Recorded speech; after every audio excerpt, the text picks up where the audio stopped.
Anyway, that is my full-on dick hard recommend. Yeah. It is. I've come close a couple times. I'm not there yet, but I'm almost ready to say it's my favorite movie I've seen in 10 years.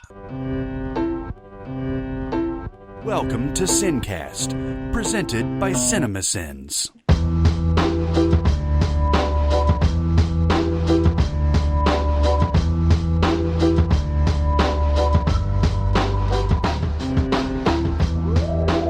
All right, everybody, welcome to the SinCast. This is Chris Atkinson from CinemaSins, joined as always by the voice of CinemaSins, Jeremy Scott. That would be me. That would be Jeremy. Yeah. And from Music Video Sins, Barrett Shear. Happy holidays! Yes. I thought you were going to give us the Frosty the Snowman. Happy birthday! Happy birthday! Another one of my wife's favorite movies right there. That is an adorable, adorable cartoon. It's okay. Yeah. It's okay. By the way, I know we're getting derailed immediately, but I said on a recent podcast that Santa Claus is Coming to Town is better than Rudolph the Red-Nosed Reindeer in terms of these Rankin Bass specials. I had not seen either in a long time. Mm-hmm. Then last night, my wife was watching Santa Claus is Coming to Town, and I was so wrong. Is it bad? It's not bad, but there is a 3-minute song in the middle that you need magic mushrooms to understand what the fuck. I was even cracking jokes like, hey, boss, we got to fill 3 minutes. Oh, just draw some diamonds spinning with her voice wailing. And it goes from like stop motion to cartoon and back again. I think I remember. And it is like LSD Central. And I was just like, wow, I got to correct that. I can't have the podcast note of record being that Jeremy is encouraging you. No, I can't do Really, that. honestly, we don't know how many drugs are consumed making these things. I'll tell you what, man, Rudolph the Red-Nosed Reindeer, there was a lot going on there because there's so much obvious subtext. We'll just dive right in. We're talking about Christmas movies right now because this is coming out on Christmas Eve. If you're listening to this on the Monday in which we're dropping it, it is Christmas Eve, happy holidays and all that stuff. But Rudolph, I just watched it again recently this year. And, of course, you've got the themes of Barry, who's the elf that wants to be the dentist, who's obviously gay. And they couldn't come out and say that. But it is a nice message and everything. But then, like, the Misfit Toys thing and, like, how they – and the Snaggletooth, the Abominable Snowman and the fucking prospector that licks his axe and stuff like that. Man, there's just so much going in there that isn't normal kids stuff. Right. It's adults on drug stuff. Yeah.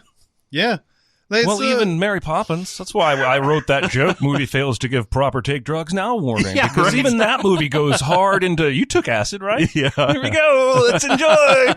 Yeah, either back then they didn't look at children as snowflakes. Yep.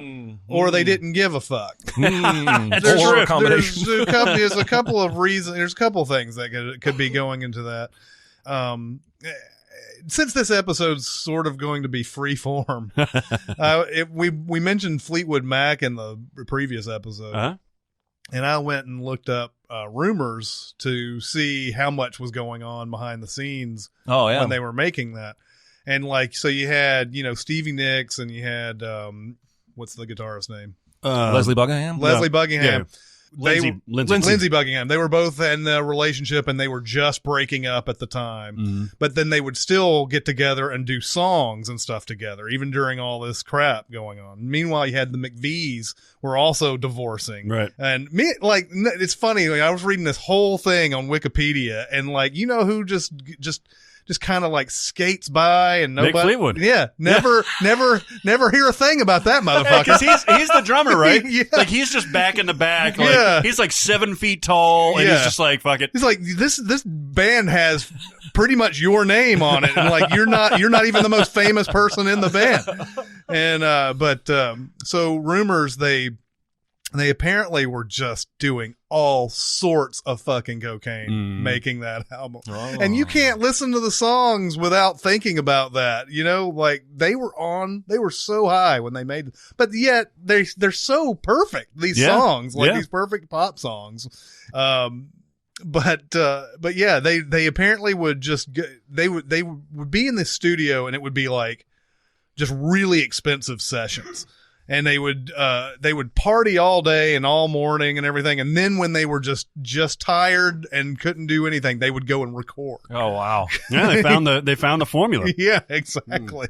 Yikes! So that's just when you see stuff like that in these shows, I can't imagine they weren't on drugs. Listen, I mean, you can do some amazing work on drugs. Like just kind of sitting here amazed at the whole elf gay analogy. Oh yeah. Like, I don't think that ever crossed my mind before. Oh, really? I always thought it was weird that A, he wanted to be such a specific thing as a dentist, and B, that would bring scorn. I always thought it was a weak plot point. No, I never saw any kind of analogy there, and maybe that has to do with more how I was raised or the environment I was raised in. But until you just said that right now, I never made that connection. That's interesting. It's probably been a long time since you've seen it. Yeah, so, it's probably been 10, 15 years. But in this context, it smacks you in the face immediately, because not only is the elf, quote unquote, effete, Sure. he's definitely got some stereotypical qualities of homosexuality, at least in those days. But the fact that he's so pronouncedly like, I can't do this, I have to do something else. Yeah. It is my calling. It's me, and it screams of the subtext. It's well done because it is, not, I guess, overt to where you would see it as a kid. Well, this is as good a time as any, seeing as how we're talking about context, because I think one of the things we were going to talk about is that Baby It's Cold Outside controversy, and how the pendulum has started to swing back in defense of that song. And I saw this ultimately fascinating Twitter thread by a woman whose name I forget, breaking down the song in its context of when it was written, lyric by lyric, showing that what is being said is because of the times, she can't say, hey, I want to fuck you. I want to sleep over. They have to, society demands that they play this sort of game where, well, it's cold outside. They've got an excuse, right? It's snowing. And that ultimately, lyrically, in the era it was written, an argument can be made there's absolutely nothing wrong with the song.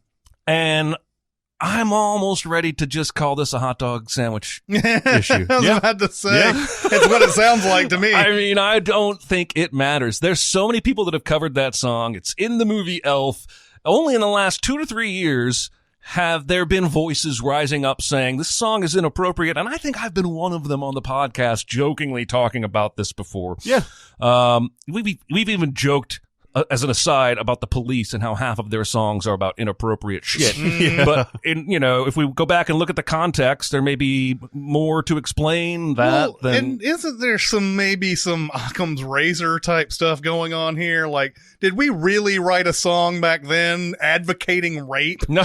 Yeah. Right. Yeah. Right. Yeah. I mean, I can't. That's what I can't fathom out of this. Yes, things were a little bit more fucked up. We've talked about that Clint Eastwood movie, all that, but like, I can't even imagine that somebody's like in their house, like, well, let's write this sex song, but it's like, it's cold. You got to stay inside, blah, blah, blah. Yeah. He's happily, merrily writing this along. Not one thought in his head about, or whoever wrote it. I don't know who wrote it. But not one thought in their heads about that type of thing. Then 50 years later, people are like, oh, it's so like rapey and crap. It's weird because, obviously we're in a hypersensitive era, which I would probably take that over the opposite. The other end of the spectrum, right? It's funny because I just watched Mamma Mia 2, and it's got that I Kissed the Teacher song in there. God! And I was like, what the fuck is that all about?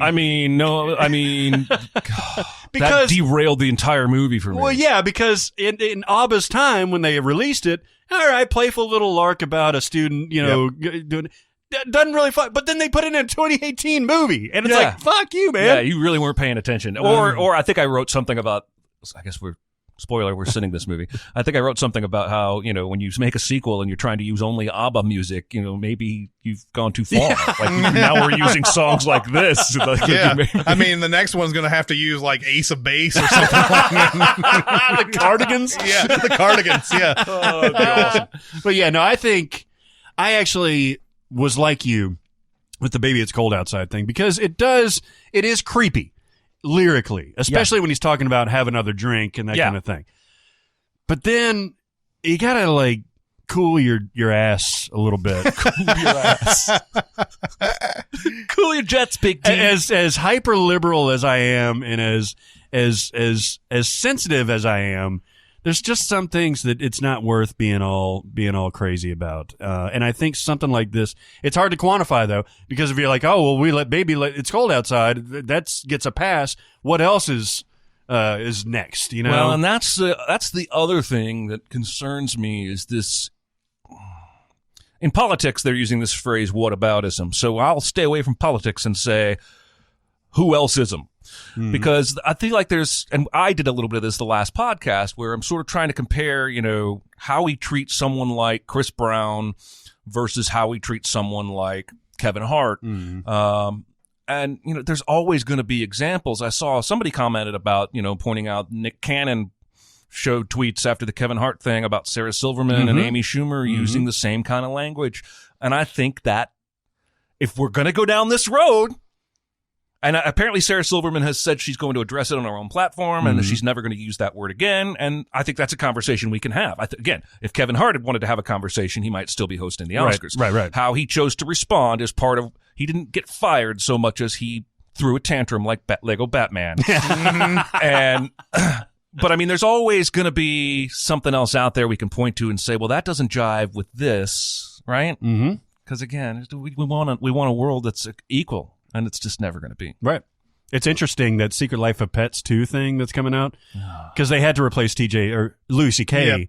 Obviously as the main character's voice. And then, so now all the promotion that I've seen over the last month or so is all Kevin Hart's character. Oh, and now I'm wondering if it's going to then switch back over to whoever replaced Louis C.K. I think Kevin Hart's going to be okay. I think he will too. And again, that's the thing, is we have to examine every case on its own merit. Mm-hmm. We can't be comparing apples to oranges because every case is unique. Kevin Hart made some jokes on Twitter that used gay slurs, but Chris Brown hit a woman. I can't compare those two acts. Mm-hmm. I do think it's a little strange that no one's crying about him. Yeah. While we're hawking everybody else's former Twitter feeds. If the NFL has proved anything, if there was video of it, that would be the. That's pretty fascinating, isn't it? Mm-hmm. That we need the visual evidence, because that's happened now twice in the NFL. There's always a way that people have reasonable doubt when they don't have the video. Yeah. Well, I didn't see it happen. I mean, she says it did. Right. And some people have reasonable doubt even after they've seen it. That shit didn't happen. Yeah. That's not even like the R. Kelly shit. That's not even the girl he's accused of hitting. Yeah. But yeah, that's the I know. I think that happens. We do that all the time. We probably do that in our everyday lives and don't even know. Yep. So Christmas movies and songs. Yeah. So have you seen Scrooged yet? I have. You have? I have seen it. What do you think? You know what? Like I do with every movie. Like I'd forgotten who directed it and all this other type of stuff. And I started watching it and I was like, okay, can I guess who directed this right off the bat? I know it was somebody, a name. And before I see the name, I want to be able to name this thing. I picked Richard Donner. Yeah. It's so Richard Donnery. Yeah. And it's funny because the last time you talked about Goonies, you talked about how shouty it was and how shouty a lot of his movies are. And this movie is very shouty. Oh, yeah. Mm-hmm. And I haven't seen Bill Murray this shouty and weird, and like sort of off from his usual. He's a dick, but he's like a different kind of dick. He is. Yeah. He's not a relaxed dick. Yeah. I think there was a lot of nose Charlie happening around that set. They say a relaxed dick can't really tell you anything about what that dick will look like when it's less than relaxed. He is a fully erect dick in this movie. Yes, he is. So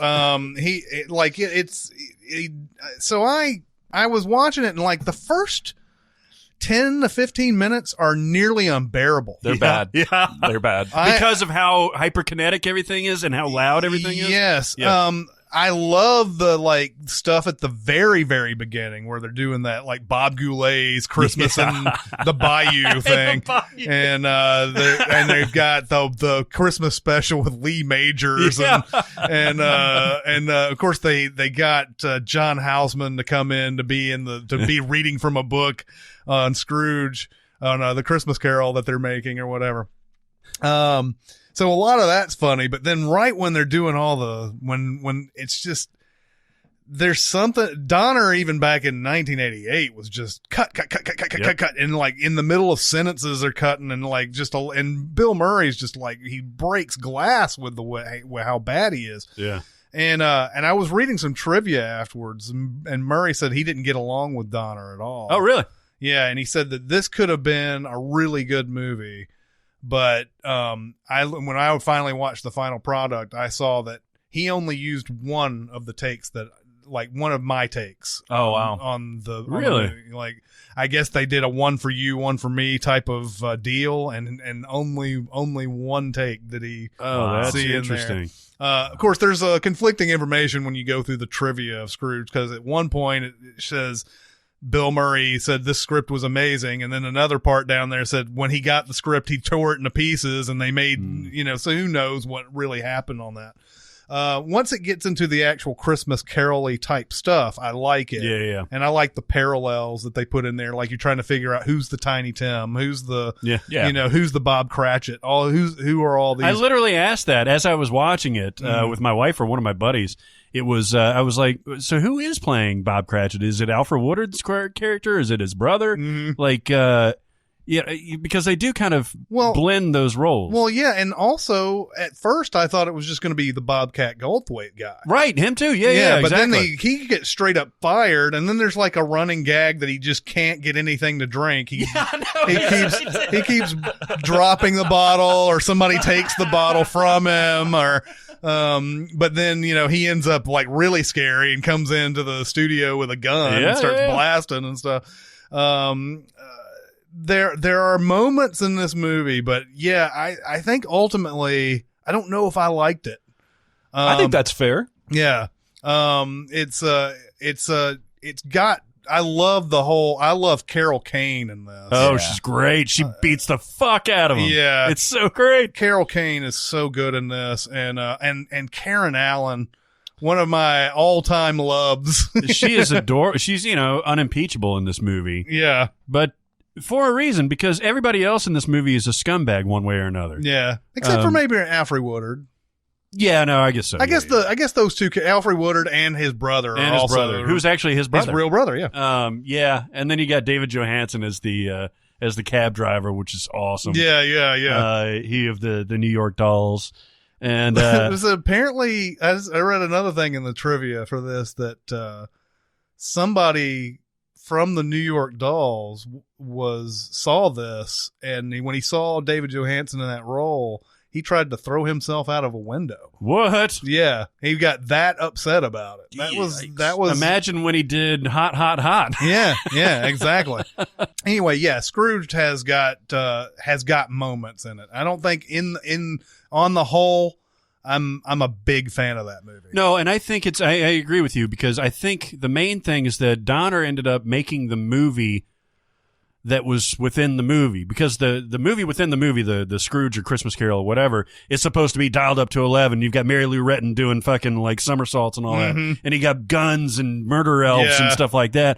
But then like the movie, the Scrooged itself is packaged in this hyperkinetic, crazy type of pace, both with editing and with performances. Yeah, that he's a parody of himself while making this. That being said, I think there's so many good jokes in here, and I think when it does slow down, I think there's genuine like heart in this movie that I'll watch it pretty much every year. I'm glad you watched it though. Yep.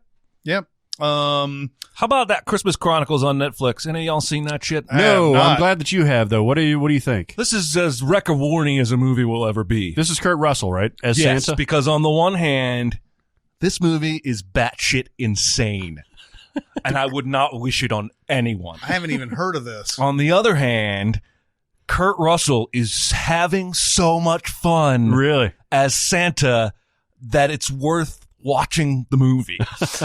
like he's having like Big Trouble in Little China kind levels of fun in this role. And he's playing Santa as a very, like he gets to drive a sports car, which he's either never done before or hasn't done in a very long time. And he's like laughing like Jesse at the end of Breaking Bad as he's like driving the sports car. Like he's so fun. But this movie is literally all the ideas, and they just didn't take any of them out. So he's Santa, and these kids' dad died in a fire. Their mom is father of the bride's daughter, Kimberly, married to country singer guy. Yeah, I forget her last name. Kimberly Williams? Kimberly Williams. She's married to somebody famous. Yeah, it's like, is it? Brad Paisley. Yes. Because she's Kimberly Williams Paisley now. Ah. So she's the mom. She's working a lot of jobs to keep the family afloat after dad died, and that's where they're trying to get the heart, but none of it really pays off. Brother and sister are fighting, of course, as they are wont to do. And then, lo and behold, mom has to go work on Christmas Eve. Mm-hmm. You two kids get along and behave, older brother, little sister. And then little sister is looking through old videos and sees Santa's arm in a previous Christmas and blackmails her brother to help her get video footage of Santa this year. How does she blackmail him? She's got video of him stealing a car, which apparently he does. And so they set up tripwires to activate a camera, and they catch Santa, but she sees him and the brother doesn't, so he's still skeptical. She runs outside, and lo, there's the sleigh just hovering above their street. That's what Santa does. And he's magic rainbow hopping really fast from chimney to chimney, like he's hitting a whole neighborhood at once while he just leaves the sleigh parked there, hovering. She's like, oh, stowaway time. She climbs on Santa's sleigh. Brother's like, well, I better go after her. I'm going to get in trouble. He gets on the sleigh. Boom. Now he got stowaway Santas. They accidentally make him crash.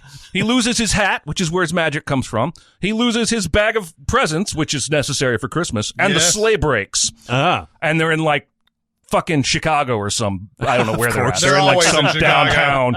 I think it's Chicago, actually. And so then the cops show up, and Kurt Russell ends up arrested, and he has to create Christmas spirit in the cops to make them let him go. So he convinces all the other prisoners in jail to perform a rock song with him. And it works. The movie's elves. The movie makes a weird choice to give me CGI furry gremlin elves. What? So they're not humanoid, but they're pastel colored. They're like basically like they look like demon rabbits, and they're like. I'm not even joking. This movie is fucking I kind of want to watch this bonkers. Well, you should. That's why it's a Rec Award. Kurt Russell is having so much fun. He made me laugh and smile a lot. Is it like Troll 2 Christmas edition? Yeah, like basically with a huge budget. Now, this is a Netflix original. Now, we have to take them at their word, but they came out a week after this movie had been released and said that 20 million people had watched it in its first 7 days, which, if it translated to ticket sales, that's like a $200 million first week, which is pretty fucking amazing. Yeah. Now, that being said, I wonder how many of them have rewatched it. Yeah. Because it's like, I kind of went in hoping for like a new Christmas classic because, the idea of Kurt Russell as Santa is appealing and, but no. I mean, he's fun. He's so much fun. I wouldn't judge you for watching it just for that. And then we get to the end. We've never met Mrs. Claus, but we hear her voice and she's hanging an ornament or something. And I turned to my wife and I said, you know who that is, right? She said, Goldie Hawn? And I said, well, if it's not, then that's a fucking crime. Of course it's Goldie Hawn. Yeah. Cameo, Goldie Hawn, Christmas. You know what would be sick as if it was Kate Hudson. Oh, shit. It gets progressively uglier the more you think about it. Or Chris Robinson. Yeah, exactly. Oh my God. That's something, by the way, that has happened in movies before. There's an actress named Shyler Lee who was in that 80s show back in Not Another Teen Movie. Not Another Teen Movie, yeah. She's got an actor brother, and there is a movie that they're both in where they're boyfriend and girlfriend, maybe? Yikes. Of all the actors to choose from, you really have to and go it's that not route? Say It Isn't So? It isn't. But it's weird. I've always had the the willies a little bit when brothers and sisters play in movies and they aren't playing brother and sister. Even if they're not romantically involved. Like the Cusacks do this all the time. They do. And like every time I see them, I'm like, you guys in this world could date. So it's kind of weird. You think overall Kurt Russell's an underrated actor? Yeah, probably. Yeah. I think He's been in some really good stuff. You know? Yeah. Now I think ultimately his reputation will catch up to where it probably deserves to be. Yeah. Ultimately. But it's like we're not appreciating him enough in his current era. Yeah, I don't think he's had like a Jeff Bridges type of moment, like with Crazy Heart or with Big Lebowski. Maybe or he something will, like that, yeah. That he needs something to validate. So you guys have been kind of taking me for granted all these years because he's never been nominated for an Oscar, has he? Maybe for Miracle. Miracle. I'm But even going to look that- it up. I don't think he has, but I will look He it certainly, I don't think, has won one. No, wait. He won Best Actor for Soldier. up. Oh, that's right. I did forget about that. That movie won like 10 awards. He's been in a ton of shit, though. I mean, you look at Vanilla Sky. He's great in Vanilla Sky. Oh, yeah. He's great in Tombstone, regardless of how you... They've been running that like crazy on Stars lately. Tombstone? Yeah. Oh, I've been so watching good. it. He's So been good. nominated for a Golden Globe and just won for Silkwood. Oh, interesting. Oh, and of course, Escape from L.A. Yes. Um, God. you know, the other thing, it's funny that, you know, we have the Santa Claus video that has come out.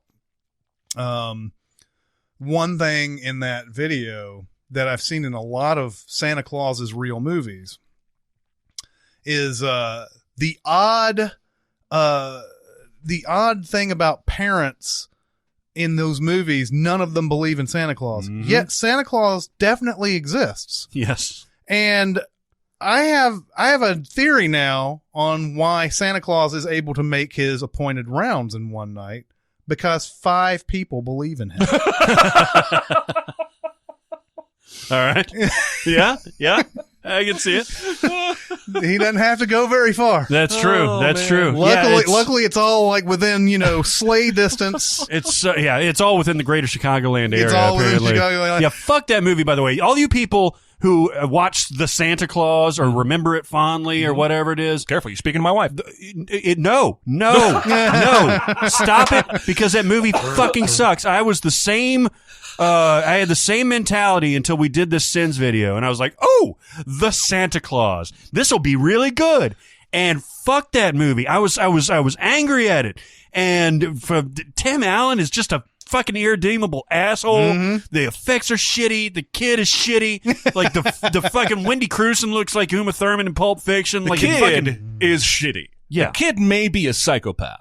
Yeah. And Tim Allen this is literally Home Improvement, the sequel. Exactly. Set That's at all Christmas. it is. He's playing the same exact character, which is why my wife likes this movie, because that Tim Allen is very funny to her. And he has a lot of great quips in this movie that if you pretend Home Improvement ended, he got divorced, had another kid with this woman, and he's literally playing Tim the Toolman Taylor, you can kind of enjoy.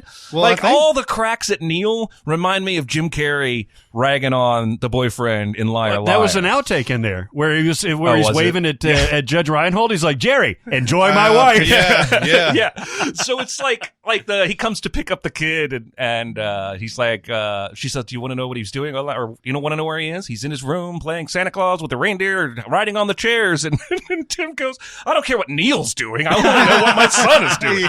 So he's got a lot of great quips like that. But you're right. If you step back and just watch it, it really, very few redeemable people in this movie. Yes. One thing that is lost to time is how Home Improvement and Seinfeld used to be on the same night. Yeah. And Home Improvement regularly crushed Seinfeld. It did. Until Seinfeld finally moved to Thursday. And then NBC owned that night with comedy blocks for like almost 10 straight years. Yeah, they did. Because they moved, it ended up being beneficial to both shows. But yeah, when they went head to head, and if they had stayed that way, I don't think Seinfeld would have ever become the It nearly did phenomenon. get canceled, I believe. What's interesting is that Seinfeld never had like real holiday themed episodes. Like they had Festivus. Yeah. And they would have stuff in the background where you'd see like decorations and stuff like that. But they never had like, oh, we're going to do like what Friends did with Thanksgiving where they'd go out and play football, or the Friends Christmas episodes like when Heidi. Yeah. When Phoebe is out there like ringing the bell and all that shit. Christmas TV episodes were my jam. Mm-hmm. Like almost every time. Do you remember the House Christmas episode? Nope. They did a couple of them. I saw all the episodes, so if you give me a refresher, then Somebody got they sick all kind of run and he had together. to like diagnose. I mean, what that's was the wrong with thing, them. right? Like that's the every episode. Yeah, exactly. This one had a bunch of Christmas trees, and it ended up with him drinking bourbon, playing "Have Yourself a Merry Little Christmas" on the piano.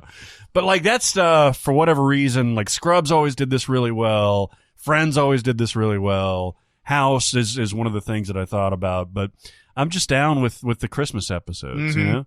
And even the Festivus thing is so iconic at this point that Seinfeld did. Is that the same episode with her Christmas card where No, that's a different one. A nipple. Yeah, that's a different one. That's my nipple. Because it's painstaking effort. George to is hide your like, nipple. everybody get a card but me. She's like, you want a card? She shoves his face into her cleavage. You know what? The other reason to say fuck Santa Claus. The other reason to fuck Santa Claus. Yeah. The other reason to say fuck Santa Claus is how, because of the wordplay, where it's the clause as in a contract. Yes. Everybody spells Santa Claus the wrong way. Yeah. Yep. They used to spell it the right way all the time. Then that movie came out, and everybody's like, "Oh, I guess I've been misspelling it this whole time." Part of the problem is that the fucking spell check will accept either one. Yep. So I'm not gonna. That's true. I'm not getting a red squiggly. I just keep moving on. This whole Santa Claus thing, this contract is so yada yada in this fucking movie where if Santa dies, first of all, nobody gives a shit that Santa died. Nobody. Mm-hmm. They get back to the North Pole and all the elves are like, hey, you. Yeah. Hey, I guess it's Santa, man. Did he not have a wife? Yeah, well, he didn't. He has an ex-wife. But if he did... No, I'm saying the previous Santa. Oh, yeah. Because the second movie, the second clause is the Mrs. is the clause. Mrs. clause. He Yeah, has yeah. to get married. So the Santa he killed to take the job had a wife somewhere. And he's got to shack Did up she with the... poof off into the soul stone? Yeah. Yeah. Oh yeah, she's the keeper now. Oh, yeah. Oh, my God. Now, this movie infuriates me on many different levels. Mm-hmm. And Tim Allen is one of them. But yeah, the logic behind it, I guess when I was 14 to 13, I was just like, oh, reindeer and stuff like that. I remember watching it when I was 17 and thought it was all right. Yeah. Yeah. This was the first real movie that Tim Allen ever did. He had done something before then, but it wasn't mainstream or anything. It was like Tim Allen sort of came in. Like I knew of Tim Allen before Home Improvement because of his stand-up and everything. Evening at the Improv used to play on A&E all the time. And he used to record those. He used to watch those, Those are great. Yeah, those Evening at the Improvs were great. And Tim Allen was on one of them. I used to watch that one routine he did on there for like tons of time. It's basically Tim the Toolman Taylor, right? It is. his routine. Well, that's how they came up with that show. It was based on his. I mean, I've even seen Tim Allen live. I saw him at TPAC. Did you really? Yeah. Interesting. Yeah. Was it good? Yeah, it was. It was really funny, and it was funny too because at that point he had a squeaky clean image. He was on Home Improvement, and his show is very family oriented and everything. But he swears up a storm on a stand up act. And I saw some people walking out. No, that's funny. Yeah. Wow. That's hilarious. Yeah, I was like, okay, I didn't know it was gonna get blue. But you can kind of see it though, right? You can see that's. I think what. Honestly, somebody could take this and run with it. Master's thesis material right here. Mm-hmm. The reason Tim Allen was funny on Home Improvement and the Santa Claus is because we can see the blue comedian inside that's not allowed to come out. Yeah. And so the rage kind of moments, like when his kid says, "What did it feel like to go in the chimney?" And he says, "It felt like America's most wanted." is that blue comedian wanting to say, "It fucking felt awful." You really know this movie well. My wife watches it.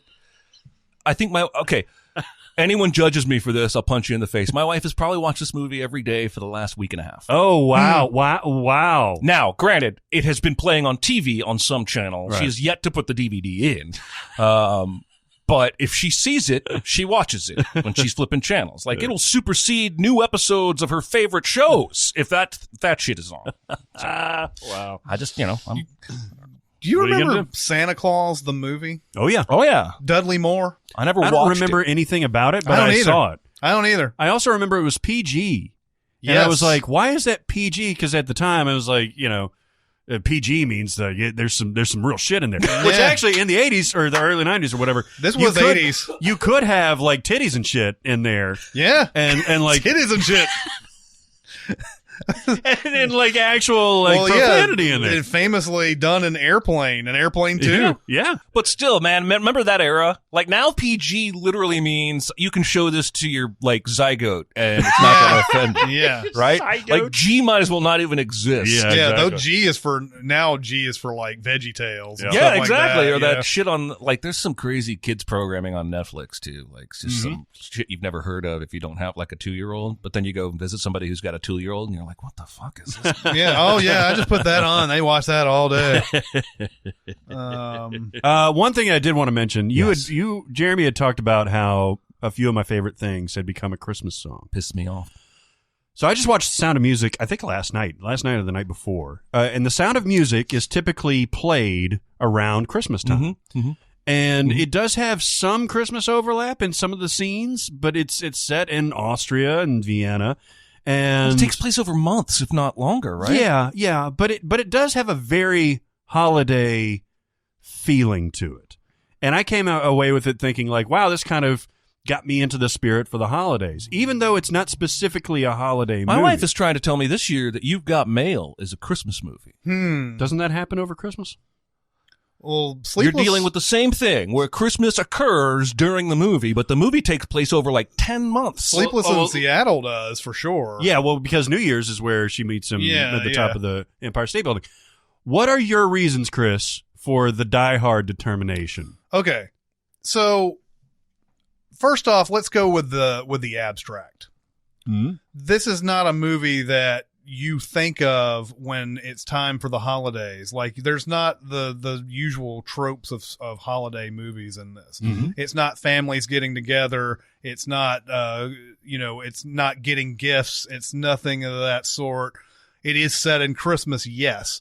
I will argue that the creators of this film and Fox did not consider this a Christmas film because they released it June 20th, 1988. So it was a summer action film, but they just happened to have Christmas in it. There are just a lot of things in the movie that just don't vibe with all the other holiday movies that you've ever seen. Especially since it's in LA where there's no seasons or anything like that. Yeah, which is that's a funny thing that's in Annie Hall to me is when he goes to California and there's all that, there's the Christmas music and the Christmas decorations and everything, and it's just sunny and there's no snow or anything. There's They're in something t-shirts. wrong about it.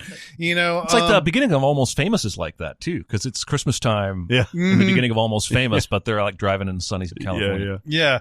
Die Hard. Okay, here's my ultimate thing. I can play Die Hard any time of the year and not feel like I'm relegated to the holidays. Whereas a holiday movie feels like I have to be around that time to watch it. If I had the inclination to watch Jingle All the Way, I would not watch it in April. Right. But I could watch Die Hard in April. Well, and I'll flip channels and see Elf in June showing on HBO, and I'm like, what the fuck are you even thinking? Yeah. Like, this has got to be for, like, who? Yeah. Who is this for? And so I think that's what it comes down to. Does the movie feel odd watching it any other time than the holidays? Right. And if you watch anything that's if I watch A Christmas Story in August, what the fuck is wrong with It it? feels weird. Yeah. Yeah. Well, what the fuck is wrong with you? Yeah, because I can enjoy the movie on its own merits. It doesn't have to be Christmas to watch it and enjoy it, but there's something context to it, missing yeah. to that. That's the ultimate reason I came up with is that Die Hard is a year-round movie, whereas If you took the Christmas out of that movie, You'd still have the same You'd movie. still have Die Hard. Yes. There they would could be getting together for anything. You won't have the, now I have a machine gun. Ho, ho, ho. You wouldn't have that. You just have a different phrase. Yeah, you'd have a different phrase. Yeah. And with Alan Rickman saying it, it's going to be wonderful. Yes, it is. This is the same reason, by the way, that I only watch Rosemary's Baby when it's sacrificing season. Yeah, right. Because That's my favorite season. If I watch it in February, it just feels off. Who kills people in February? Right. Who does seance baby stuff during February? Look, I don't want to be associated with those kind of people. Killing in February. It's like wearing white after Labor Day. Exactly. God, honestly, I was just watching Rosemary's Baby again the other day, and I think the creepiest thing in that entire movie is all the naked old people. Oh, yeah. In her dream. Yeah. Which is not a dream, but like that's creepier than any of the actual creepy shit they try to show me. When I realized that all of those people are naked. Yeah. Just like, You look down, you're like, oh, there it is. Are there any other Christmas movies you think we need to apply this test to? Let's make up a name like the Bechdel test. This will be the Christmas test. Yeah. We'll name it something, and we apply this logic to a Christmas movie. Is this a movie that you don't feel weird watching any other time of the year? And I think that goes for a lot of the Shane Black movies that Jonathan was talking about earlier, like the Kiss Kiss Bang Bang and Long Kiss Goodnight and stuff like that. Those have Christmas in them, but they're not Christmas movies. Right. I would watch those anytime. Iron Man 3 would work just as well if it was Easter. Or poorly. Yeah. There's nothing in Die Hard that they can or can't do because it's Christmas. Right. There's a couple of references, like when they want to shut the power down and all that. And like, hey, it's Christmas. Well, they're going to shut the power down anyway. Yeah. Doesn't matter whether it's Christmas or not. There's just, that's the thing. The setting is fine. It doesn't have anything. If it was, I would almost argue if the movie it was like set up where it was family and everything, and John McClane comes home to his wife and his kids, and they're having a dinner and they're exchanging presents for 30 minutes, and then it turns into an action movie. It's still not a Christmas movie, probably. Yeah. You know? Well, it's weird. Something like Eyes Wide Shut, which I know I've talked about exhaustively, is to me a very Christmassy movie just because of all the backdrops, the colors, the fact that it's referenced, they're going out shopping and all that stuff. Mm-hmm. But it's one of those movies I would watch, and I think you can watch at any point in the year and not really feel like it has to be that season. Yeah, it doesn't require Christmas at all. You can set that anywhere. Whereas you can't put the Santa Claus in any other. Nope. Even though they try to, you can't. They go through the whole year. Yeah, you can't take that. You can't take Christmas out of the Santa Claus. Right. You can take Christmas out of Die Hard. What about Love Actually? Okay, so I haven't seen Love Actually since it came out. Mm-hmm. Have you still not seen it? I've still not seen it. Standing firm. I don't know how much that matters. There are some holiday things in it I remember, but not. It's not. If you were just to randomly say Love Actually, would people just think Christmas immediately? I think now really? It has become what Scrooged was, maybe, or something like that to our generation.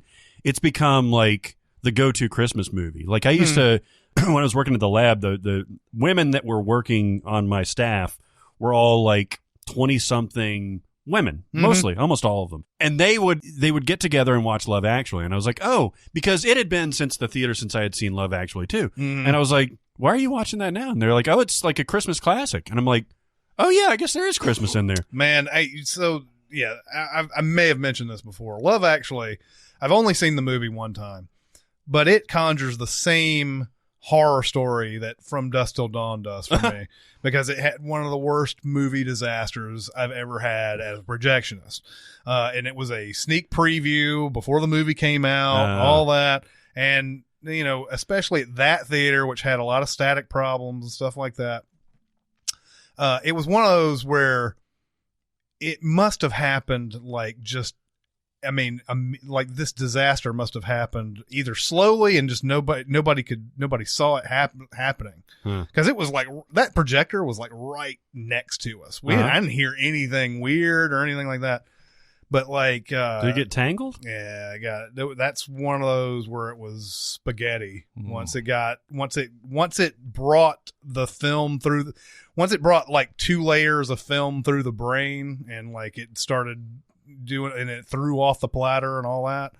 That's just it flew off the platter. Chris got out of his seat to see what was the matter. yeah, exactly. It was yes. It took forever to fix it, and it was, I think it was also a Thursday night where we had a whole bunch of other shit going on too. So it took forever to fix it, and there was like actually a couple people who fucking waited for it. Like it was hours later. Oh shit! They really wanted to watch Love Actually. It was like towards the end, Colin Firth is expressing his love in Portuguese, and like and he's mispronouncing it and all that. I don't know what any of that means, and I hope I never do. Yeah, but that scene was going on. It's towards the end. You always had a weird thing. As a projectionist or a movie worker during a sneak preview, because everybody in that theater did not pay any money to see this. But when it fucks up, it's the same sort of, oh shit, everybody gets mad and all that. So it's really, you realize that it's never really about the money. It's just about that it fucked up. It's my time. Yep. I want my time back. But yeah, that's what that movie conjures for me most of the time. I will have to watch it again. I didn't realize that it had been, it's been canonized at this point. Christmas co-opted. Well, and also, I mean, we watched a preview at the Belcourt, like the Prestige Theater over here, where they're doing a re-release of it theatrically, at least there. And then you go back through and you see how many fucking people there were in this thing. Laura Linney, Colin Firth, Hugh Grant, Alan Rickman, Emma Thompson, Andrew Lincoln, Keira Knightley, like all these. I mean, just Liam Neeson's, like just fucking everybody is in this movie. And it doesn't feel like a Valentine's Day type of thing where they're cutting away too quickly. Mm-hmm. It feels like everybody's got their own story. So the ultimate judge of whether Love Actually is a Christmas movie is take Christmas out. Does it become a different movie? Yeah, I think you possibly can. It's pretty intricately tied into it because there's no plot points that specifically revolve around Christmas, but it's such a backdrop and it's such a setting that I think it's right on the line. I could probably watch this in April and be fine. Yeah. But I think it's better to watch it around this season. I think it enhances it a little bit more. Yeah. And you should just stop it. Just drop it and watch it. And you will because it's a good movie. And I think you'll like it. Says who? Says me. I don't trust and you. And the 20-year-olds that used to work for me. Yes. Well, yes. I think it's interesting. I think something like Office Christmas Party could actually work fine as a non-Christmas movie, even though it's literally got the word Christmas in the title. Mm-hmm. You just find another excuse for an office party, and everything else that happens in that movie works fine. Everything. Yeah. Maybe not the giant inflatable snowman dance. It would be sumo wrestler dancing instead. Right. But like that movie is not dependent on Christmas at all. I like this. I'm going to go home. I'm going to be applying this test to movies all day. I like it. Yeah. I think ultimately there are 2 rules. I gave you 2 minor ones, but the 2 rules are: do I feel weird watching this any other time of year? If you took Christmas out, would it still be the same movie? Mm-hmm. There's the 2 criteria. I like it. Do we want to get into our recommends and warns? Yeah, I want to. Totes Amazeballs. They're great. It won the Academy Award. Oh, for what? For best movie ever made. Yeah. It'll be fun. Yeah. This is going to be tough. Uh-huh. You want to go first? Oh. No? Oh. I saw Roma. Uh-huh. Oh, okay. That would be the only thing I would recommend at this point in my life. Okay. Just in general? I have seen it 3 times now. 3 times. And I am nervous to have this conversation because I know you did not enjoy it quite as much as I did and might not even have liked it much at all. Okay. Well, I'll just kind of run with that. It is an excellent movie. Okay. It is an excellent movie. I can recognize that. It's perfectly shot. I wish I had seen it on a big screen. It's expertly shot. It's gorgeous. The performances are amazing, especially the lead woman, who I don't think even had a history of acting professionally, at least, and had to be talked into like the audition for this. Mm-hmm. There are certain scenes, 2 in particular, that I'm thinking about that blew me away. one happening at the beach and one happening in a forest. That brought to mind almost Children of Men type of cinematography. And he did the cinematography, Alfonso Cuarón. He did everything. Yeah, he did. He wrote it. He was a cinematographer. He directed it. He was the producer, and he edited it. Yeah. My main question after this movie was done, which I recognize as being excellent, was what happened in this movie. Well, And I think that may be the point that he's going after. This is a slice of life movie. This is a personal retelling of a lot of my background. It just isn't going to have the motion, not the emotion, that really would make me want to come back and watch it 3 times. Part of the reason I said in my tweet, have you seen it? I have. Feel free to jump in anytime. That it was not like any movie I'd ever seen before is what you're talking about. In that the plot seems almost secondary. Yes. To Cuarón in this movie, and I actually thought you were going to say something about the spinning camera. Because that was the only thing I could see maybe distracting some people into not really being able to get involved in the world, because he does it a lot. What do you mean by spinning camera? I mean where the camera starts out in the middle of a room and just slowly spins to its like left. A security camera type of thing. It has that style of movement, yes. Yeah, I noticed that he did this in every scene not involving the main character. And what is her name again? The character's name? Her name is Cleo? Is Cleo. Cleo, yeah. And it's Yalitza Aparicio. Yeah. Is the actress's name. Every time that it didn't directly involve her, that's where you got that camera shot where it was just like, we're an observer watching families do their thing and all that. Once it gets to her, the camera starts getting a little bit closer up and everything. I appreciate that kind of technical style and everything. I thought that was cool. I also brought up to Barrett earlier that I believe the youngest son in that family predicts the future at least twice, maybe more, or at least foreshadows it. Especially when Cleo shows up pregnant and she talks to the mom and then like the son comes in and says, "What's wrong?" And she says he's got a tummy ache, and he goes over there and says, "Tummy ache, go away," and all that. And so like there's another part too where he's talking about drowning, and then there's I haven't gone back to watch and to try to prove this theory. But like it seems like he's very prescient in everything that he does in it, or at least foreshadows a lot of things. So I enjoy that too. There's a lot of things to enjoy about the movie, but I'm with Barrett on this one. And it's weird. Lost in Translation has no fucking plot. And I love Lost in Translation. Yeah. I don't know what's the difference. What is the difference here between Lost in Translation and Roma as far as nothing happening in a movie? Because of with Lost in Translation, I don't think there's an easy answer to that, but I feel like because they distilled the story to 2 main characters and their relationship in Lost in Translation, that the ennui doesn't take the lead role, basically. A little bit more conversation to sink your teeth into in that. But I agree. There's so many great things about it. That's why it's almost kind of a downer that very little, we know that the backdrop is some sort of revolution that's happening, and it's debatable as to whether that movie would have been a better movie. Because I don't, I already like get, another revolution movie, huh? Okay. What was the problem back then? Yeah. It's interesting. I kind of like that they set that as the backdrop, that it's just another part of this story that we're telling. Like the guy, Cuarón, just grows up, and this was part of the stuff that he encountered in daily life if they go down to the store or something like that.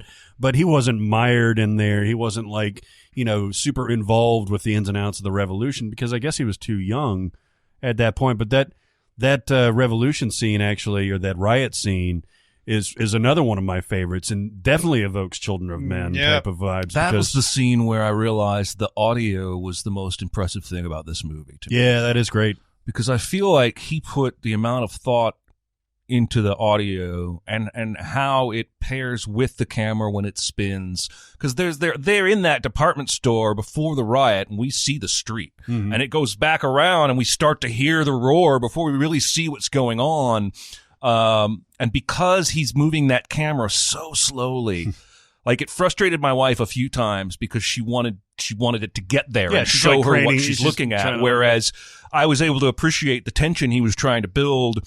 And the audio was really selling it. I get it. This movie, I think I told Dicer on Twitter, I feel like this movie could change the world if everybody watched it. Oh, yeah? My takeaway from this movie was the scene that stands out to me is the one where she takes him on this vacation and tells him their dad's not ever coming home. Oh, yeah. And then gives him ice cream. Yeah. I turned to my wife and I said, I think she could have handled that a little better. And they're sitting outside on this fountain edge, eating their ice cream. Their worlds are shattered. And literally right next to them is a couple that's just gotten married. Yeah, at a huge wedding party celebrating music and singing. That to me is the movie's message, is that do you have a tragedy? Great. Somebody has to clean up shit the next door down. Yep. Are you super joyful right now? Well, somebody's dad just left them. Like, life is all around us. And because I don't expose myself to it, it doesn't impact me. So the world becomes what I see it as and how I feel about it. And so the movie for me made me start seeing myself as insignificant. My joys as less important, my sorrows as less important, at least as compared to the rest of my fellow man.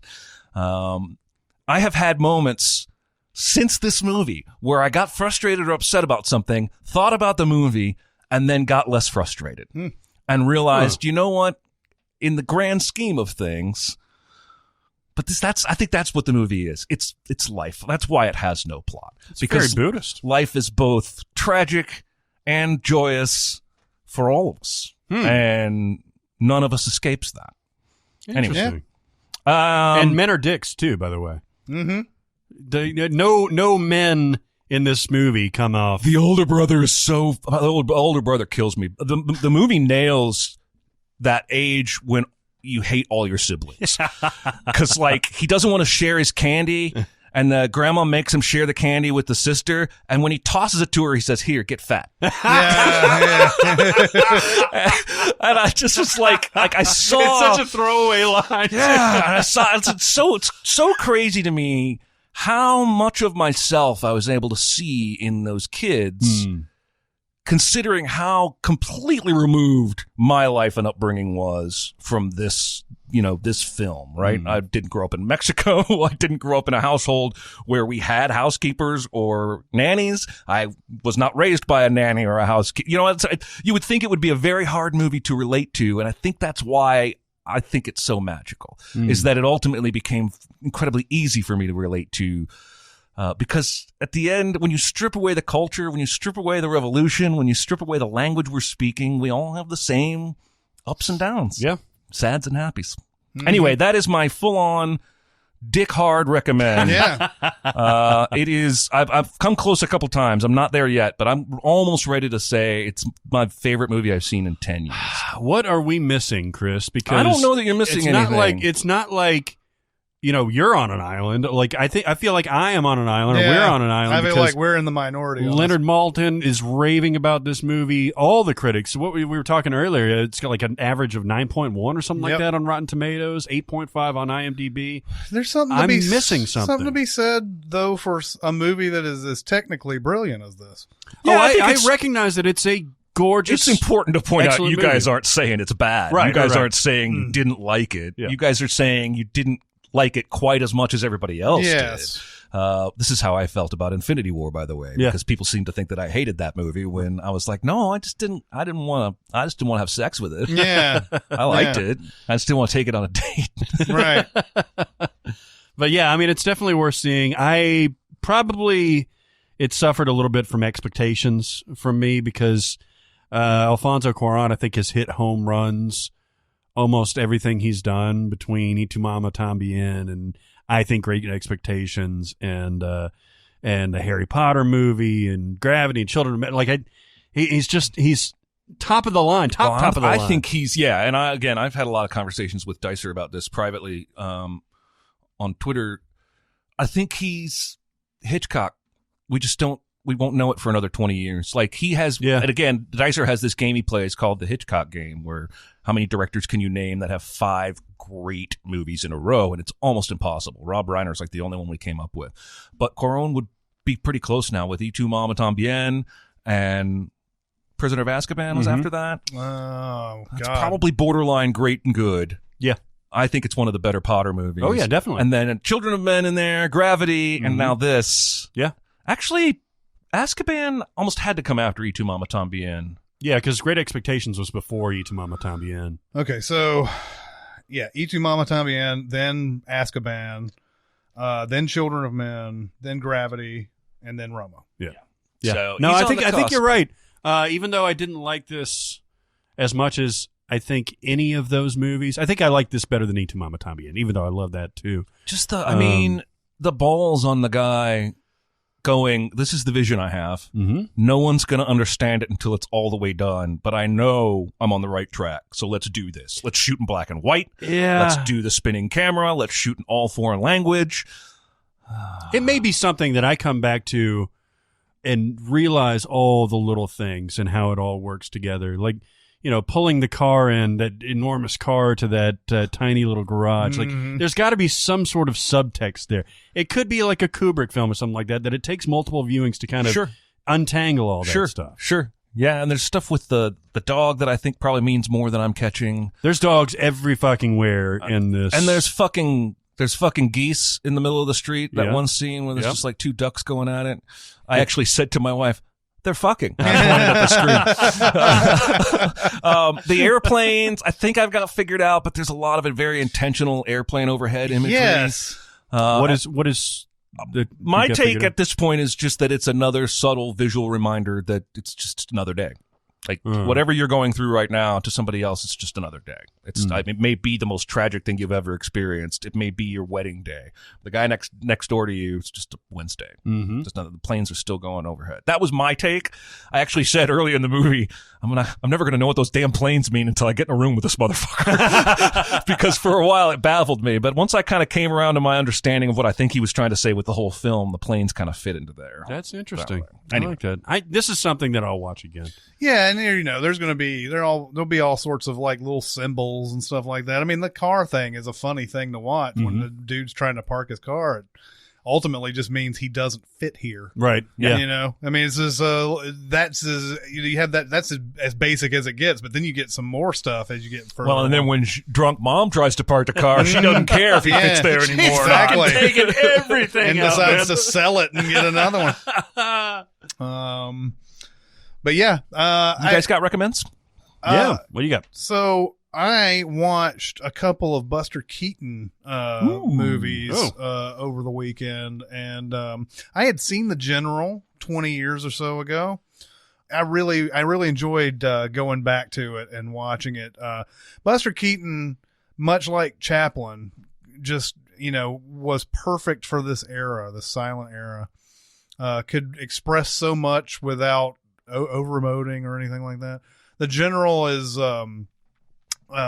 basically it's set during Civil War times, and Buster Keaton's character is told by his girlfriend, you need to join or else I'm leaving you. You need to join the Confederate Army or else I'm leaving you.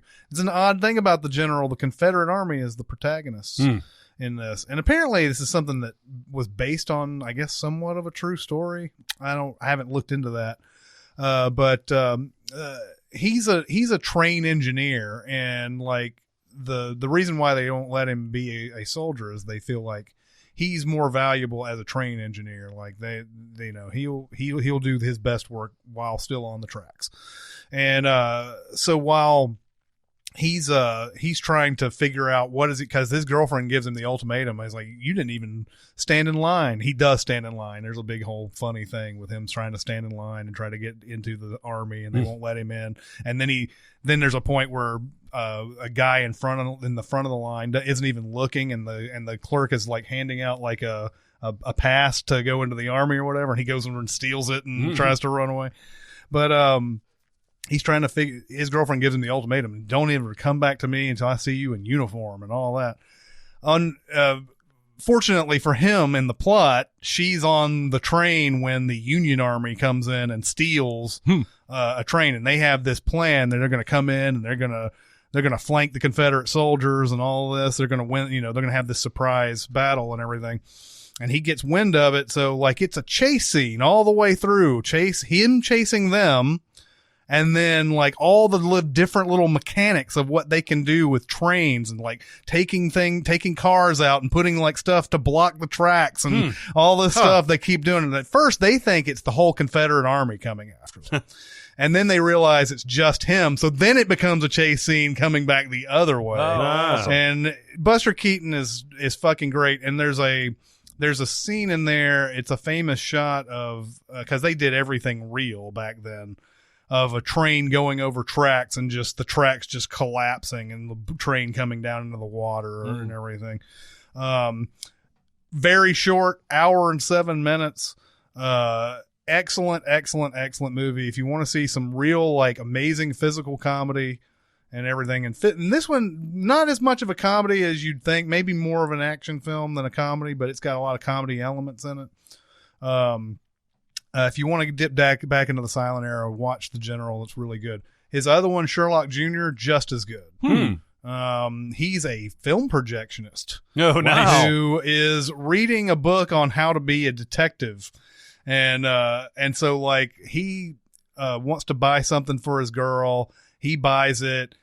Somehow, some way, there's been pearls that have been snatched, and he's blamed for it. And so like most of the movie is sort of him dreaming of a scenario of where he's making his own movie essentially about where he's the hero and he's the one that's on the case, and so like the very beginning of this movie, it's him trying to woo this one girl, and there's another guy who's trying to steal her from him, and he's the guy who's actually stolen the pearls or whatever, or he at least imagines that he's the guy who stole the pearls.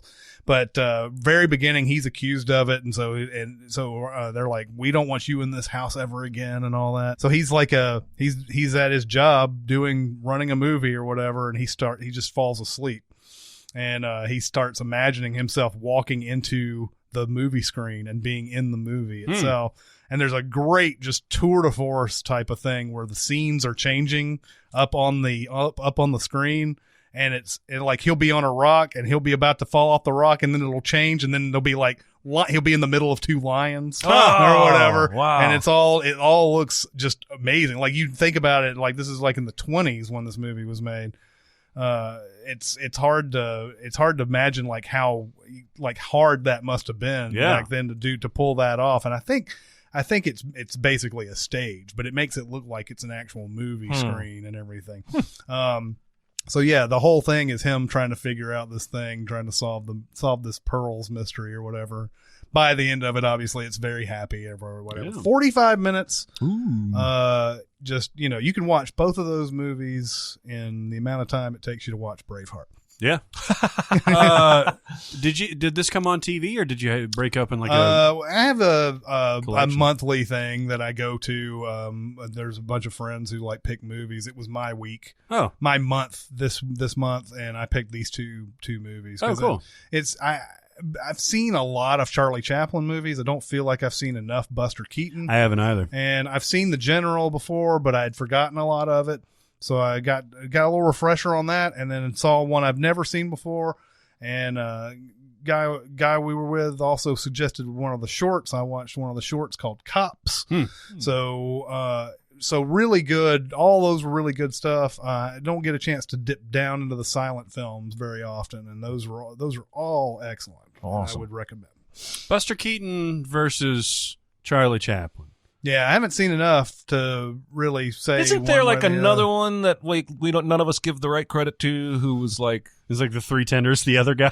I'm serious. I am being serious when I say I think there was another one that, like, it's almost like the Paul Revere thing where Chaplin and Keaton ended up getting all the glory for being those early pratfall silent film guys, but there was a third who was arguably as good or better that we just forgot about. Yeah, No. I don't know. I can't remember. I think you might be right, but I don't remember who it is. Don't trust me. I've definitely been wrong before. I'll look for it. There's a certain, the reason why those guys were such stars is that they were able to do their thing, obviously without the aid of audio. Like it's and it's a lost art. There's not very like you try to do the same joke in a sound picture, the talkies. You try to do the same sort of jokes, and I don't think they're plotted as well because they're not thinking about doing it without audio and everything. Yeah. And here's an example. At the beginning of Sherlock Jr., his manager sees him reading this How to Be a Detective book or whatever, and tells him, fucking do your job. And the title card the comes intertitle. up. We were making jokes about that, by the way. Like there's scenes in the general where it would be funny if the intertitle came up and it said "fuck," but he's like, "Do your job," and he's like, "Okay." He's got this pile of trash that's in behind the theater, and so he's sweeping it out, and so he sweeps it out to the front of the building. And he's found, like, he goes over, there's a store that he wants to buy this gift for his girlfriend. And one of them is like $1 and one of them is like $3. And he's only got $3. So he's trying to figure out which one is he going to get and all that. So he thinks about it. He goes back to his pile of trash. Somebody comes over and there's a little intertitle that says, I lost $1. And it's like this pretty girl and everything. And he's got $3. He's thinking, and he's like, what does it look like? And so the girl goes through all this, stuff. Like it was about this size and all that. And he ends up giving her $1 and everything. And then some other woman comes up and says, I lost $1. And so he's like, okay. And eventually he gives her $1. Then a guy shows up and he's like, fuck it, I'll just go ahead and give this guy my $1. And the guy's like, no. Guy goes through the trash and everything, and he pulls out like this wad of like hundreds or something like that. And then, like, this is after 2 women have gone through looking for $1 and everything. And guy comes in and finds this wad of Great. The guy I'm thinking of is Harold Lloyd, who made 200 films, and he's most famous for the film where he's seen hanging from clock hands on a clock tower above a city street. Oh, okay. But it was staged. He wasn't really dangling. You've probably seen that image. Yeah. But that was the guy I was thinking of for anybody who's curious. So I saw Spider-Man Into the Spider-Verse. Mm-hmm. Your theater fucked you up, huh? Huh? You said in an email that the theater messed up your presentation. I think. Have you seen this? Nope. You haven't seen it, right? No. Okay.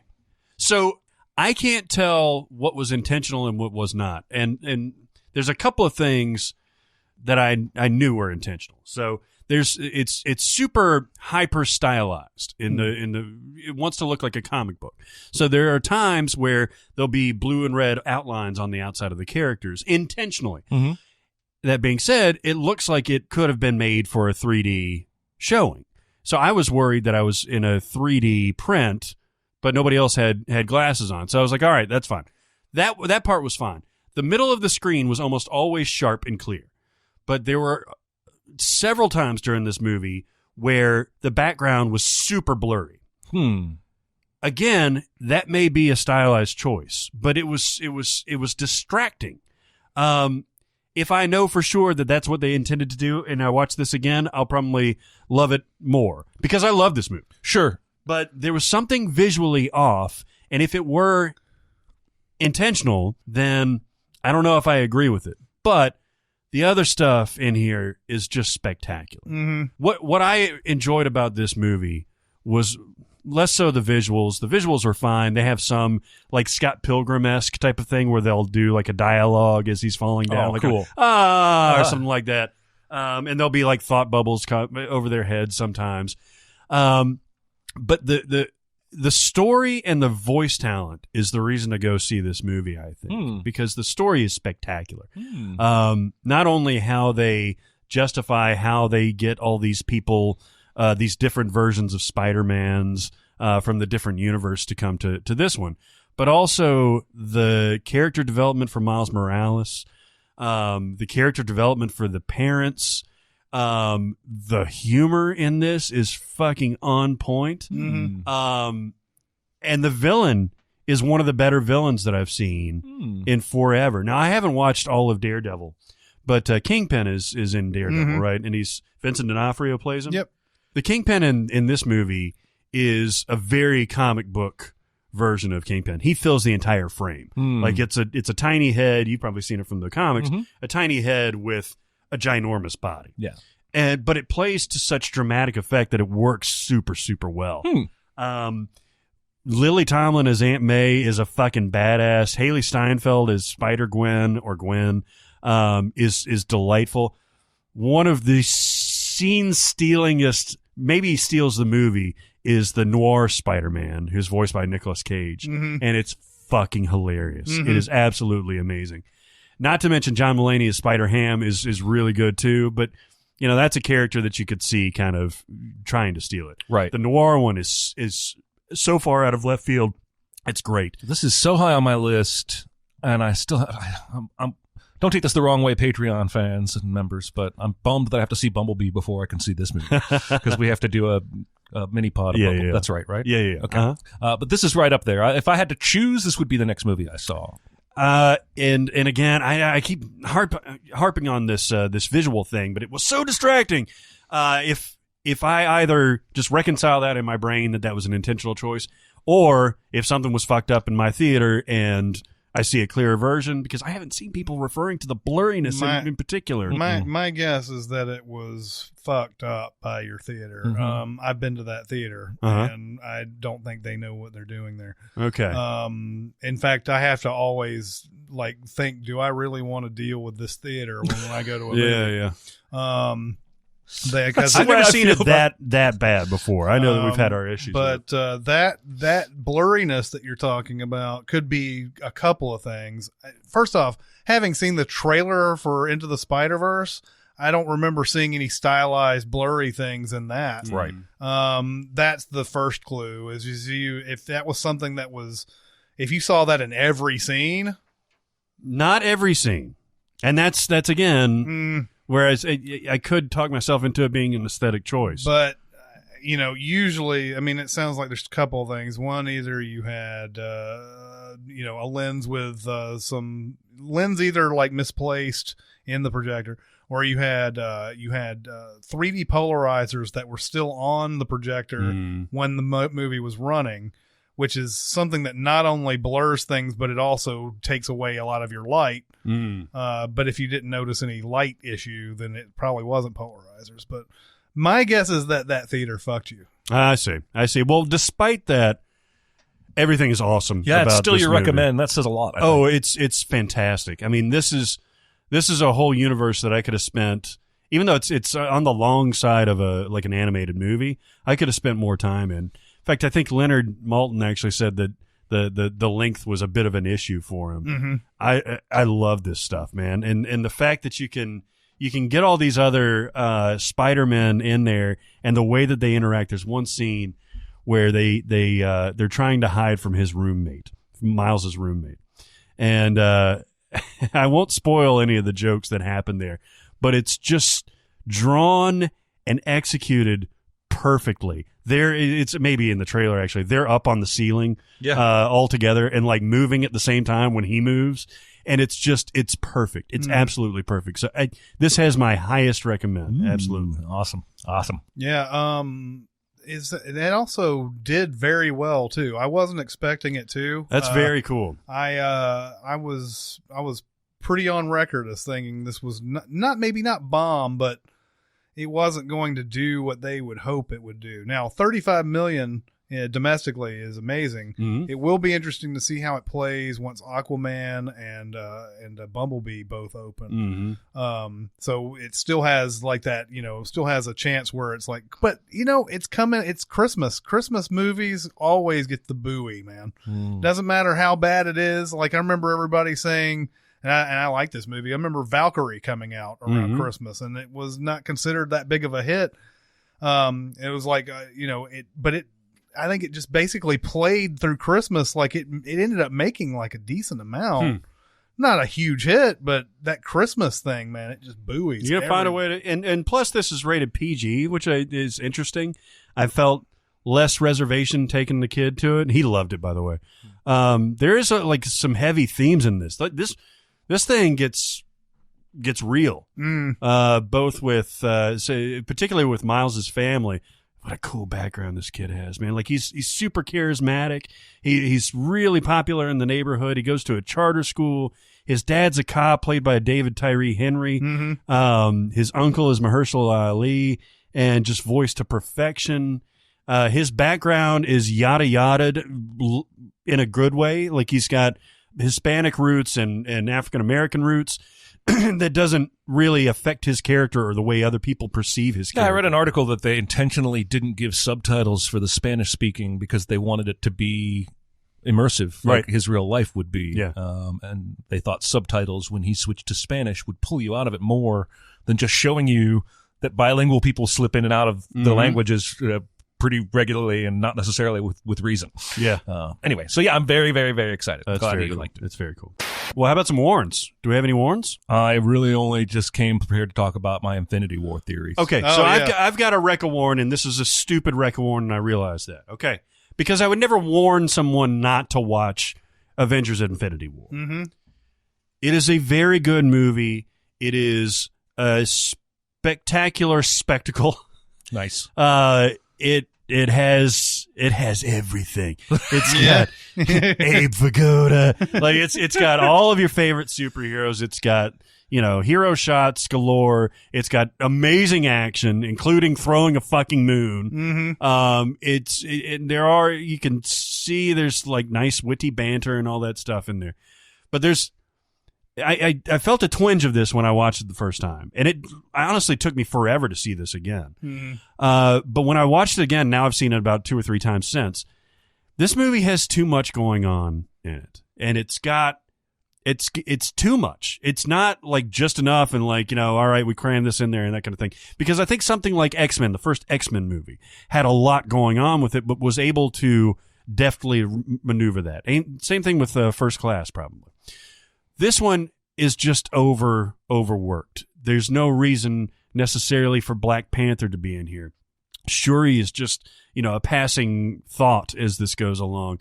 The Guardians are play kind of just an insignificant role in this. Like there's just little things in this where if you pared it down to a more focused story, I know that's not the point of a movie like this. The point is the excess, but it loses me because of it. It's too overstuffed, and we've talked about this off mic because the video hadn't come out yet, but I don't buy the relationships that the story hinges on, particularly Thanos and Gamora. I don't buy that for one fucking second because there's nothing in these movies that has indicated to me that is a possibility. He loves her so much that this is the only way. It's not like the Soul Stone can buy an act.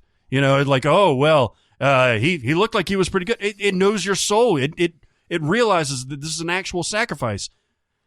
He kills people all the time. Like, I'm not buying it. There's a whole lot of motivation problems for me.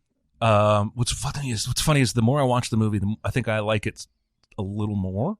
Oh, really? Small increments, but It's I'm going having the the other way for opposite me. reaction of you. But I found when we were doing the sins, I found a lot of questions about motivations. Like the very fact that he would ever stop and bend a knee to talk to Gamora, little What girl fucking war Gamora, is going on? in the first place, is, as we said in the video, a big pill to swallow because he wouldn't. And then when he would call her, you're quite the fighter, Gamora. What? And then him loving her is never really bought. The biggest problem I have is that Star-Lord and Gamora and Scarlet Witch and Vision's relationships have blossomed entirely off screen. Yep. Like, I don't think at the end of Guardians 2, Gamora and Star-Lord are 100% a couple. No, they just kiss, right? Don't they kiss? And But now it's in not- hearing, the next time we see them, they're having this lovers, I need you to kill me Yeah. if he ever gets to me. And then she betrays her own wisdom when she charges Thanos later. Yeah. Just motivations. That's the biggest problem with the film, is that the motivations get played with to get us to the key scenes. For me, thankfully, the key scenes are visual spectacle enough. I can largely overlook it. Like, I wrote some shit about how this is the second MCU movie in a row where our big final battle is happening in Wakanda, and that's a little repetitive. Right. But that's probably not worthy of sinning in the Sins video, but it's, again, this happens with every movie. The more you watch it, the cracks start to show. Sometimes there aren't very many cracks, and so your love grows and grows and grows and grows and grows, like The Martian. And sometimes there are cracks that start to gnaw on you. I think the movie, in hindsight, in Jeremy's perfect world, 2 or 3 films before this, we could have gotten a standalone Thanos. I don't know if I would want to watch an entire. I don't know the way that their track record. I think it probably would have been really good. They gave us 2 movies in one here. We get a Thanos origin story explanation thing, and we get the major conflict. And I feel like they both kind of suffer for it. Yeah. But anyway, I got theories on this next one. All right. Lay it on me. All right. There's only so much I'm willing to go on record with. You've seen the trailer, obviously, for Endgame, yes, right? and this is sort of... Actually, no, my idea doesn't hinge on the trailer, but my idea does hinge on one set of photographs that were taken on set of the filming of the 4th movie. Okay. They were famous. They've been everywhere. If you don't know about them, you live in a cave, but you may want to stop listening for a few minutes because I don't want to spoil anything for you. Here's my initial posit, is that what if Red Skull's appearance in Infinity War wasn't as random a callback to a previous villain as we were led to believe? All right. I feel like we've all sort of taken that as an, Red Skull. I guess they needed somebody to be in charge of that Soul Stone. Nice to see him back. That guy sure does a good Hugo Weaving impression. And we moved on. Most of us were even kind of charmed by that. But I'm obsessed with the idea that when he grabbed the Tesseract and got sent to that place, the only other person in the room is Captain America. This takes place at the end of the first Avenger. Mm-hmm. Because of Ant-Man in the quantum realm, and because of Doctor Strange and the Time Stone, I think it's very safe to assume time travel is going to be involved in some manner or fashion. Sure. I suggest it's either direct time travel or alternate timeline time travel. But I think Ant-Man is going to take the crew back to try and right some wrongs. And I think what they're going to be trying to do is get the stones before Thanos can get to them. Well, hang on. Let me stop you there. Can Ant-Man, using the quantum realm, can he travel through time? Yeah, I'm almost positive he can. How the hell did that woman come out of it without being 500 years old? Michelle Pfeiffer? Yeah. So, I mean, is it a conduit to travel through time, or does it suspend time? Either I honestly way, don't know. I believe Ant-Man is going to take Cap and the gang back to beats we've seen before. Okay. Now, this comes into the set photos where we've seen Ant-Man, Captain America, and a few others on a recreated set from the end of the Avengers Battle of New York, which we know Ant-Man wasn't actually there for. And in these photos, apparently Captain America's suit is a little different. That's why I suggest maybe alternate timelines might be involved. But all of the other stones but the Soul Stone have made an appearance in a previous MCU film. And all of our heroes that are still alive have been close enough to maybe grab one. In Thor: The Dark World, we had the Reality Stone? The Ether, whatever the fuck it was. There are a couple there's Guardians of the Galaxy has the Purple Stone. It's the Power Stone, I believe. Rocket's still alive. So I think what we're going to see here is a series of heroic acts, a couple of which will be sacrificial, trying to get these stones. And I think Cap's final sacrifice is going to be realizing he needs to take Red Skull's place. He grabs the Tesseract and either becomes the keeper of the stone at Vormir and no one ever knows he made the sacrifice, which would be very, very Cap. Or he's worthy, and instead of getting banished to the Soul Stone, he's able to wield the Tesseract Stone. Oh. And then I don't know how this is going to work, because if it's just straight time travel, you got a paradox out the ass here. But what I see happening, and until I see the movie, you will not be able to convince me this won't happen, is I see Thor again axing Thanos in the chest, and Thanos saying, "You should have aimed for the head," and going to snap. Only now his gauntlet is gone, the stones are gone, and that is the moment they've popped back after this time adventure. And I think either Ant-Man or Tony, I don't know why, is going to be wielding the glove, and they're going to say something quippy, and then they're going to blast the shit out of Thanos. Interesting. I don't think Captain Marvel is going to be the key to victory.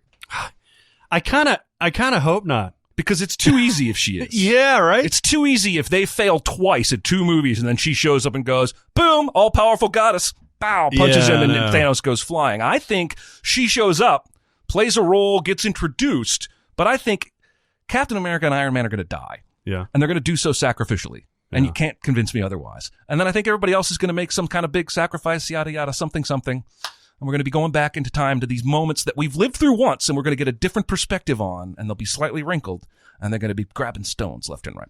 Boy, that would accomplish not only a fascinating movie, but also almost like a curtain call to show those moments again. Yeah. To relive all that stuff again. Yeah, but play them with a wrinkle this time. Yeah. So instead of Peter Quill grabbing the purple stone and the rest of the Guardians touching him, or Rocket does something in this new version of it to get that stone to somebody else, and it's not going to end up with Roman. What was his name? Ronan. Yeah, that was close. Yeah. So what do you think Captain Marvel's role will be then? Because she's obviously called as a last second thing. She is. I just feel like, as I was first working through this theory, my first supposition was they would again fail, and then she would show up and save the day. And then I realized that's just bad storytelling. Yep.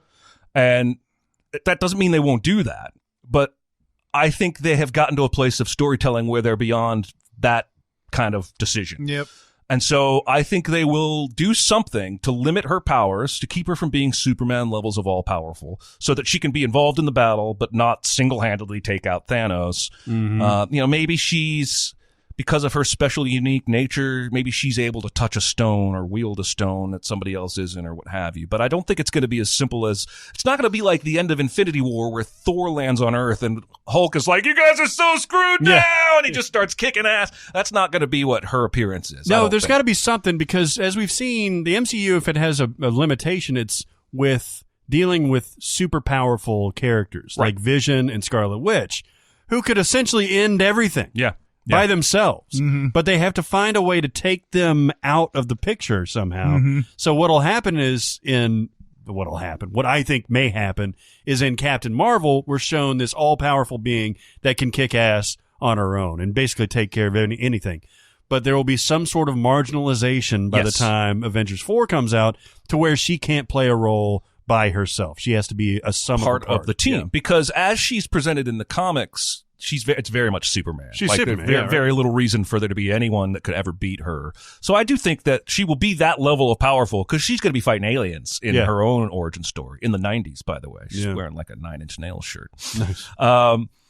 So, she can do like sun powers and laser rays and whatnot, whatever the fucks. And then something happens, boom, now I'm only half the man I used to be. And then now we get a song by Scott.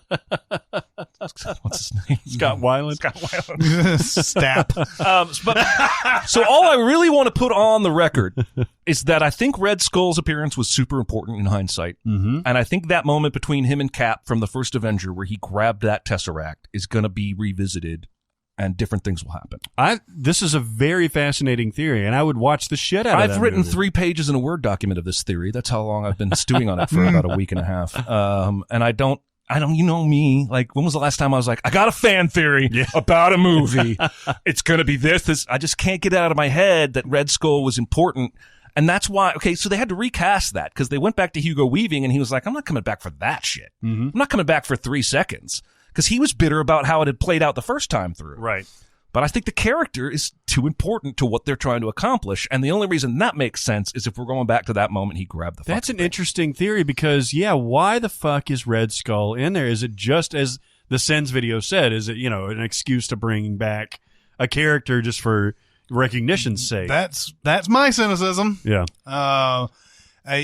This theory had to have been born from that thing that you were talking about with when Thanos gets the Soul Stone, right? Where all that whole, like there's just a whole like gap. There's like a gap there we don't quite understand. But yeah, I mean that would be an awesome movie. Yeah, maybe that's where it's going. If it is, then we owe Jeremy a Coke. There you go. By the way, anything about those Captain Marvel trailers get you horny for it? No, besides those are not, in my opinion, those are not great trailers. No, but I do not. None of the Infinity War trailers did it for me either. In fact, I was rolling my eyes at most of them, and I ended up enjoying that film. Yeah. I don't know that Marvel has as good a track record on trailers as they do on ultimate finished products. But no, so far what I've seen of Captain Marvel, I'm only going because she's going to be connected to the MCU. The trailers do not sell me. Yeah. How many different times am I going to see her put her fist on the damn ground? Yeah, exactly, right. And also, how many MCU movies are coming out in the next year? Is it just Captain Marvel and Avengers? I think it's just those two, yeah. Oh, you were no, Far From Home. Spider-Man. Yeah, Spider-Man Far From Home, because you were talking about how there's 3 Disney movies, Aladdin and Lion King and whatever, coming out within a summer. Yeah. But it's the same thing with MCU. Like, they're starting to test our ability to stomach all this stuff, because those are arguably 3 enormous properties. Yeah. I mean, Captain Marvel could take off, no pun intended. Avengers obviously will be, crushing it. And then everybody loved Homecoming, so Spider-Man should do this too, but they're not spacing it out. It's like between March and July, I guess, right? Yeah, yeah. So I don't know. They're trying to I'm stay looking away forward from to all of them. Star Wars Episode 9 next winter. Yeah, I guess so. But you'd think people wouldn't be scared of that anymore. Yeah, I don't know. Why not? The Last Jedi actually made a fuck ton of money, I guess, but it was so critically divisive I think Episode 9 is a movie that you basically avoid unless you have a Jumanji type movie that can sort of get that, I don't know if you would even I guess you would call it counter programming what Jumanji did. Usually that's it's like a female oriented movie that goes up against Star Wars or something like that, but I still will never figure out why people were so scared of this December. Whether it was Solo or whether it was, any of the other huge properties that were maybe scared of Aquaman, just doesn't make any sense. Really, honestly, though, I still don't understand why Aquaman and Bumblebee are coming out the same day. Yeah, that's just dumb. One of you has to be like, I know that there's this big dick measuring contest over release dates, but I've never been about that type of shit. Like if I'm one or the other movies, I'm moving. Yeah. Doesn't matter which one. I'm like, all right, well, that's going to eat into my audience. So why don't I come out with this in March? Yeah. Or why don't I come out with this in January? Who gives a shit? Right. Because as it's been proved time and time again, you can come out as long as it looks good. People will come and watch. Look at Into the Spider-Verse. Yeah, doing pretty well. On its own, even though it's an unusual property. Mm-hmm. If it's good, people are gonna watch and, it. I talked a little bit when Venom started making all that bank about how I thought Sony would yank Spider-Man back away from their agreement with Marvel, and I think that even more now that Into the Spider-Verse is doing so well. Mm-hmm. And I don't care. I'm going to tell you why I don't care, because all I ever really wanted was good Spider-Man movies. Yeah. Yeah. And if Sony's going to make those, I don't care if Marvel's attached to it. I don't care if Iron Man is in the Spider-Man movie and or after not. Far From Home, they're going to need a new agreement.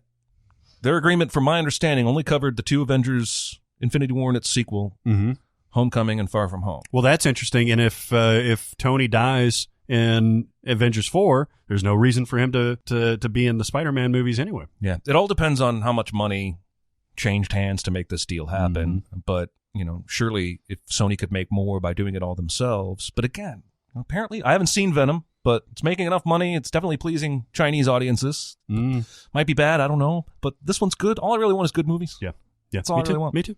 You want to do some questions? Fuck it.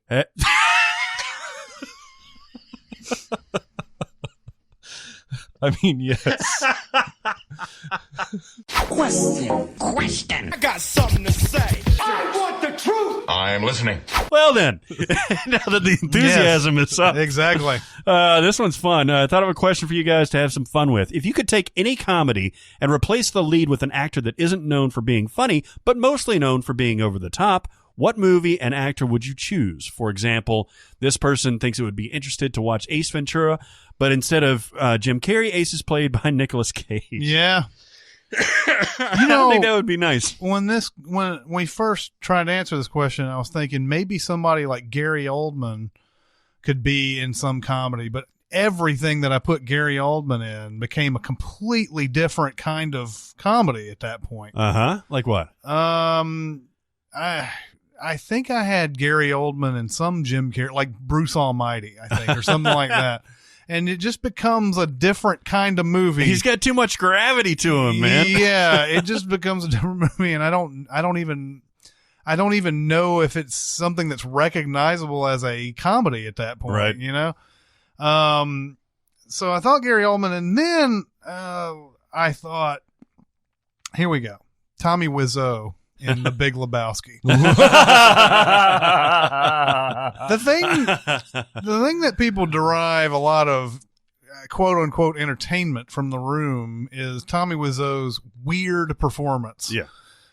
Weird. It is weird on a level where you actually have to think about it on several different levels.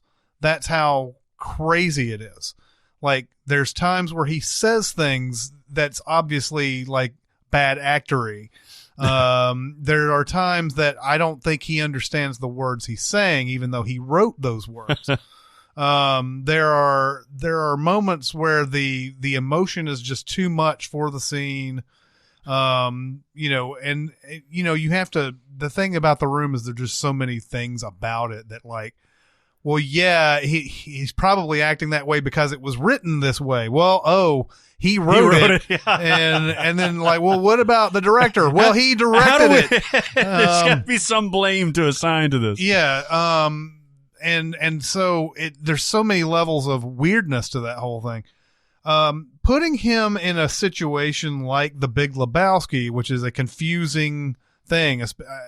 Jeff Bridges is a stoner. He's not, he's way above his head on this. But you put Wiseau in this and like have him do all the things that Jeff Bridges does in there. That movie becomes, it's not the comedy classic that it is revered as today, but it would be a very strange, interesting film. It would be. Would you keep the Coens directing it? Oh my God. Yes. They'd have to deal with this dude. Yes. And, I don't, obviously I don't think that would ever happen. In billions of years would that ever happen. But if you were somehow able to find a way to make it happen, I would watch that movie. I would watch that movie. Yeah. Has Tommy Wiseau been in anything other than The Room? Yes, but I don't remember I'm looking at what the other things are. He has 16 credits as an actor. Yeah, there was a time where he had some TV show in the works, something like The Neighbors or something. The Neighbors, exactly. Yeah. There's one called The Tommy Wee Show. Yeah, that was the Tommy Wee Show was a YouTube thing. Oh yeah, where an alien kidnaps him and he has to play video games to live. And I wrote a review of this on Real SEO. Really? Because I didn't like it, and the reason why I didn't like it was they just kind of put him in and to play these games he's obviously never seen before, doesn't know how to play, and whatever. And they're supposed to derive some sort of humor from it, but he's not good at games, and there's nothing in the game that makes it, like, there's no point to any of the thing. And I just thought it was just, I thought it was just a cruel, like, we think Tommy Wiseau is funny because he's Tommy Wiseau and he doesn't understand anything and he's the joke. So let's throw him in there. And I just thought it was a cruel thing. I remember even getting a comment from the creator on that article. Oh, really? Yeah, he's like, "Oh, you're completely wrong about this," and all that. And I was like, okay, but when you watch it, there's not anything like entertaining about how he plays the games. It would be interesting to me if he was told the rules and like, you know, here's how you play this, and then he goes in and he actually starts playing it for real. But like when you see what's on screen, it's like it's a guy who's just completely lost, and it's just not funny. But yeah, I remember seeing that. Fuck you, buddy. Yeah, fuck you, buddy. I got a hyper specific and weird one. All right. What about Bob? Okay. Only Daniel Day-Lewis takes on the psychiatrist role, Okay. and Ian McKellen takes the Bill Murray role. Oh my God. I don't know. I don't write the questions. I just answer them. I'm just wrapping my brain around this. So Daniel Day-Lewis is Richard Dreyfuss. Yes. And Ian McKellen is Bob Wiley. Yes, doing the Tourette's jokes with He's the son. never jumping on gone. the bed. He's never gone. You see? I'm sailing.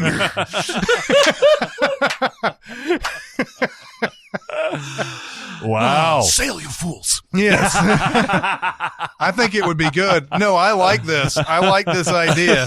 Oh, God. Because those are two guys not known for comedies. Right. Being thrown into something like this and like it wouldn't be as lighthearted as what about Bob is, but it would be very interesting and entertaining. I think it could be. I like it. I, too, have a Bill Murray movie. Oh, excellent. So I want to see Groundhog Day.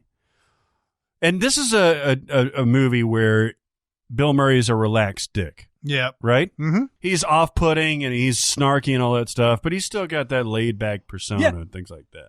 There's times where he gets a little, like, agitated. But imagine, like, in the same era, like early 90s era Pacino as Phil Connors. Yep.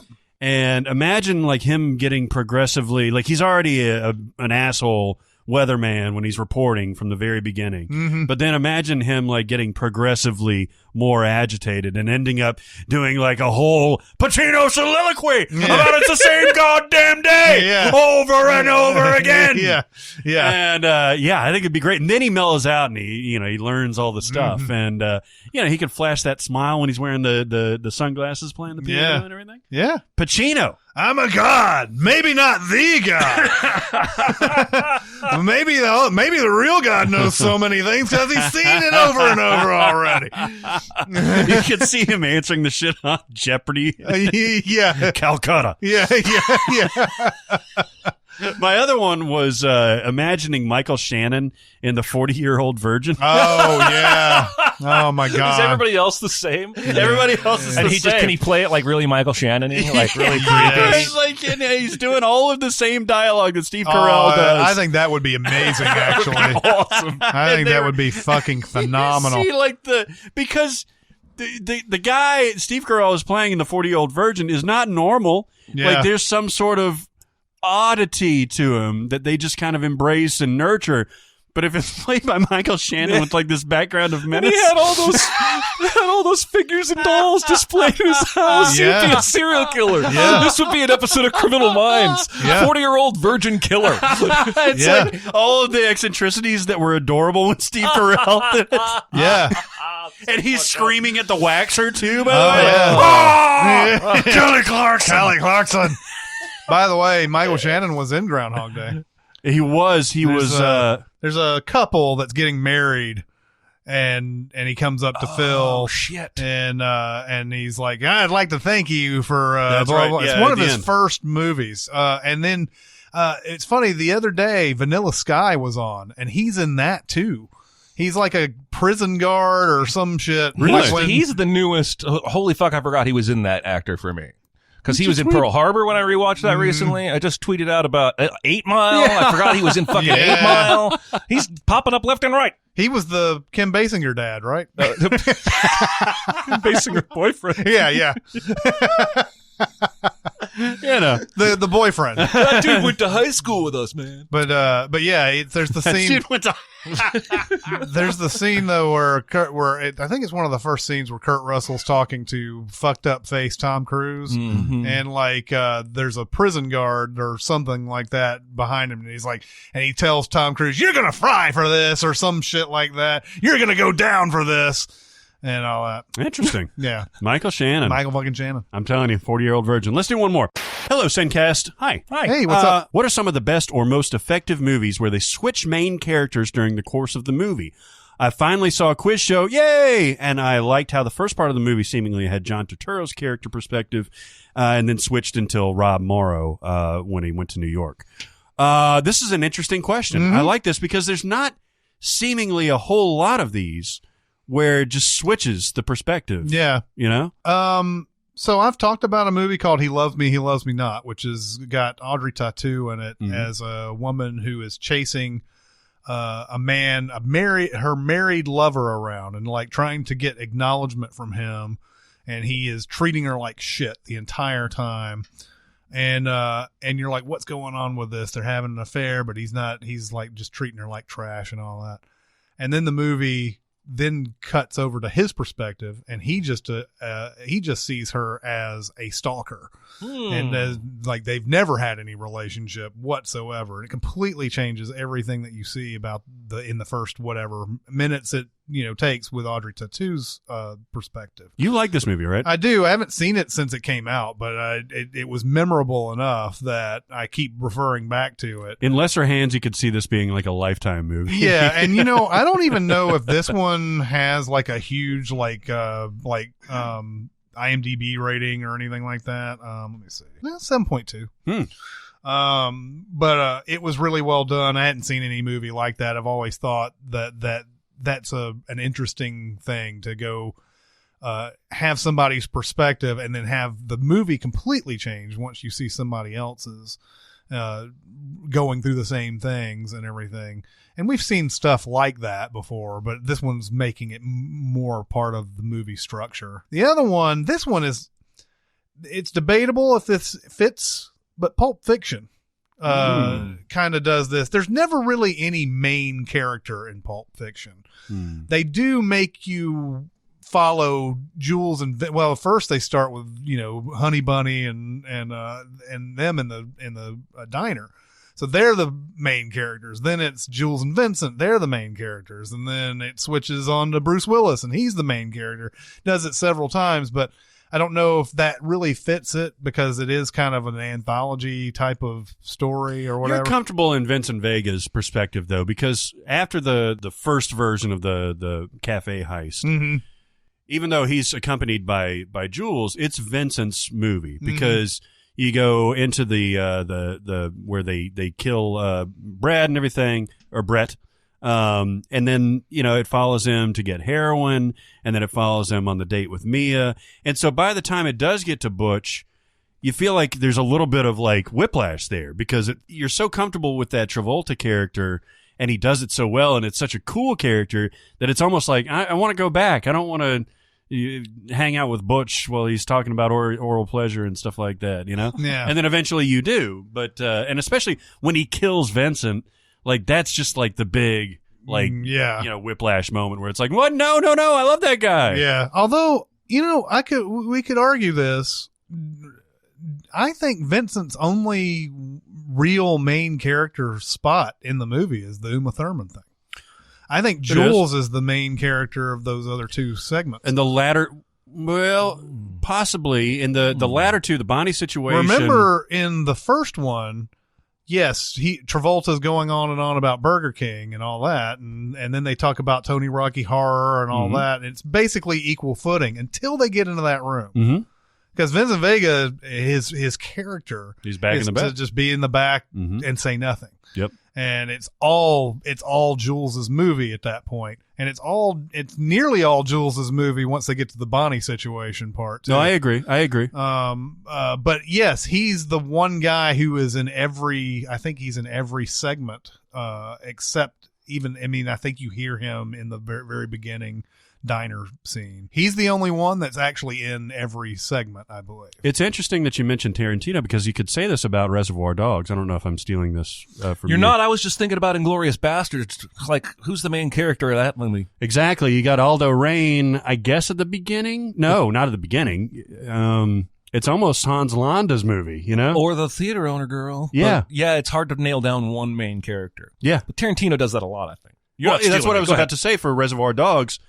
The whole beginning of this is Harvey Keitel's movie, right? Yeah. Telling from his perspective, his dealings with Lawrence Tierney and all that stuff. And then smash cut to Tim Roth. And then it's his story from that point forward. Because he's got the perspective with Mr. Blue cutting off the ear and all that stuff. It's all his background and learning, the stories and all that stuff. So yeah, he does this quite a bit.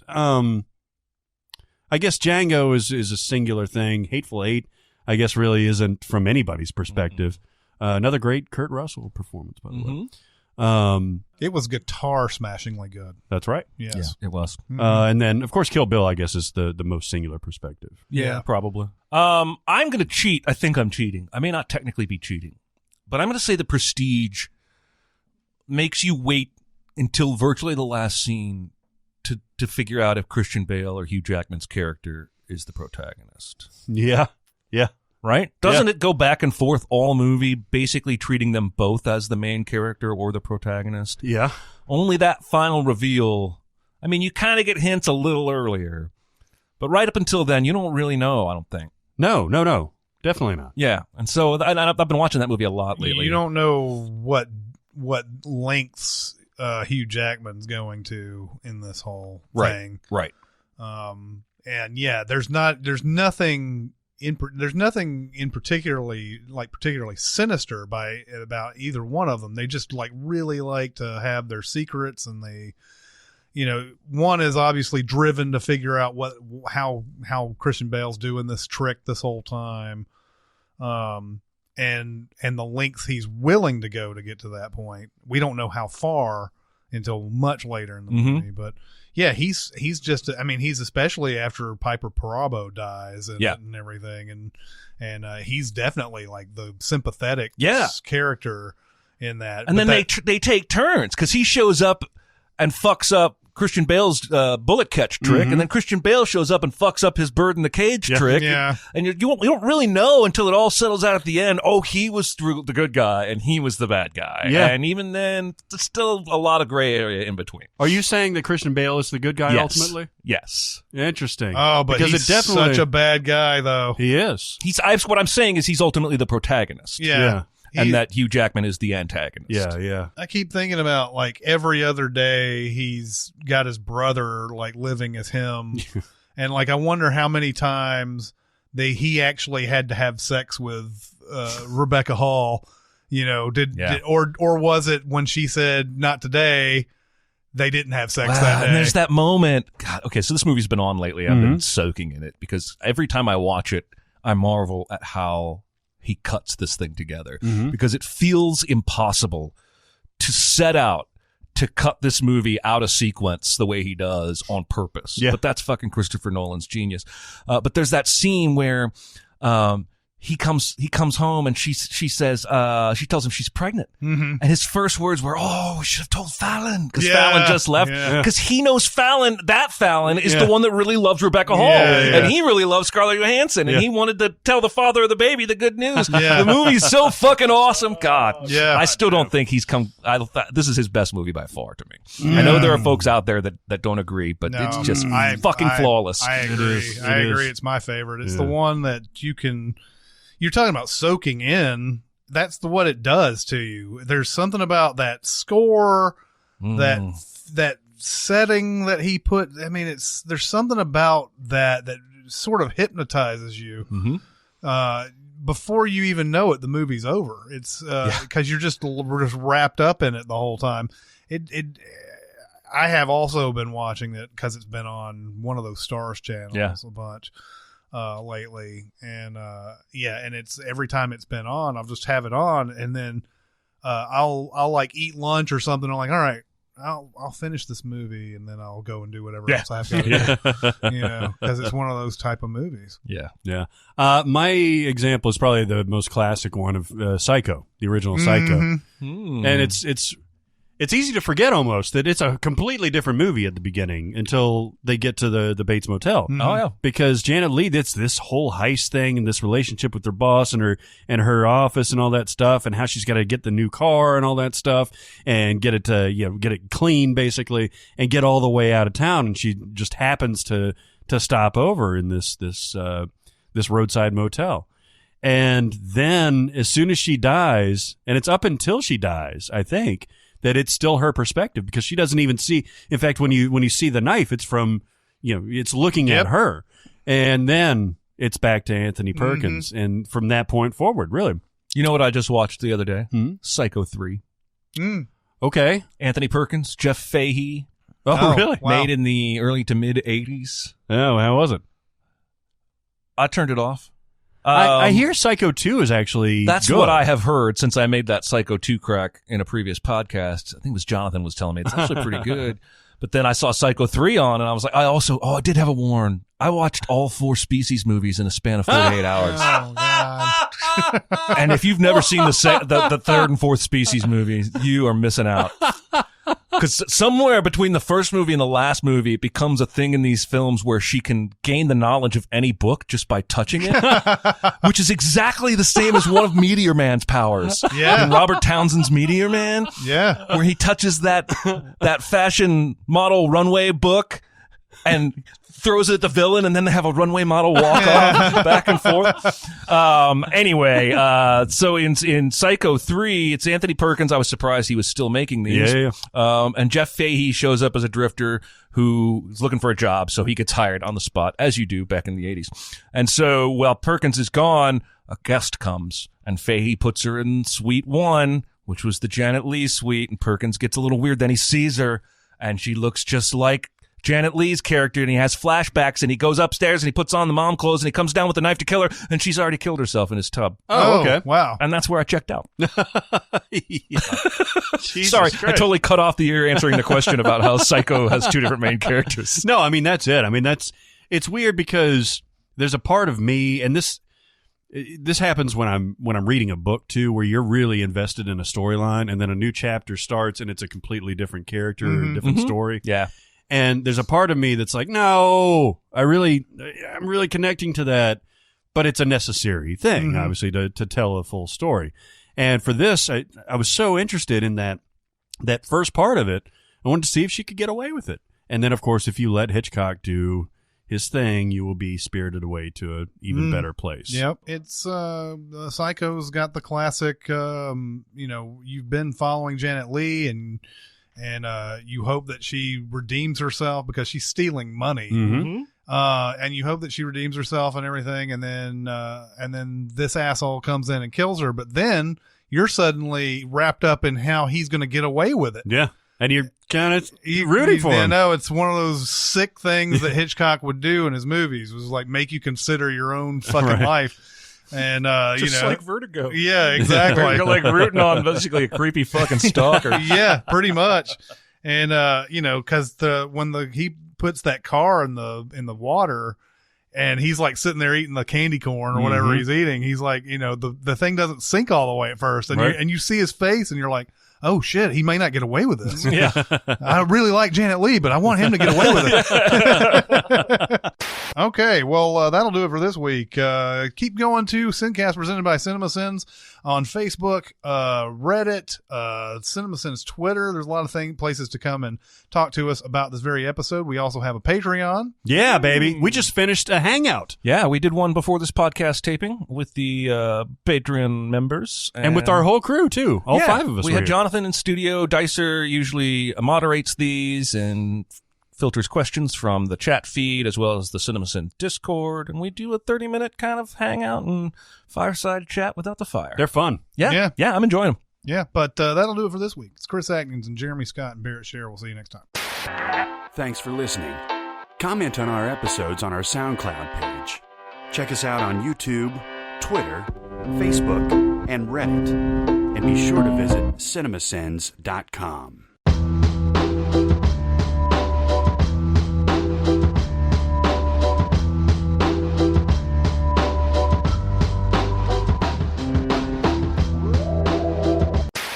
Oh, fuck me. That's awesome. That is awesome. That is fucking amazing. It's the limited edition print. Shit, yeah. Find, go to East G. Oh my God, that's fucking amazing. And then for you, we got a signed. Should we tell them that? Might as well. I already said it. A signed Devil's Advocate photo with Keanu and Al Pacino. That's awesome. Yes. Badass. Mm-hmm. Thank you guys. Christmas rules. Christmas Yes. does rule. I love Christmas. And it's something that I knew I said a lot because I listened to the podcast too. And You don't say. and so I wrote back, yes, I do. And I haven't heard anything since. Nice. It's like almost like that guy was like, I've had enough of this. Fuck him. I'm going to tell him for the last I'm time. gonna say it, and I'm not gonna listen to it anymore. It's like that guy that Elaine dates on Seinfeld who has he's a bad breaker upper Yeah. because he insults him on his way out. Okay, big head. And then the whole rest of the episode, she's like keeps thinking her head is big. And like a bird flies into her head, like it can't avoid it. I ain't never seen that before. Bird flew into a woman's head. Been sitting on this same bench for 10 years. And then she comes in, and Jerry's like, "What's wrong?" She's like, "Nothing, except for my giant freak head." The one that's on top of my disproportionately tiny body.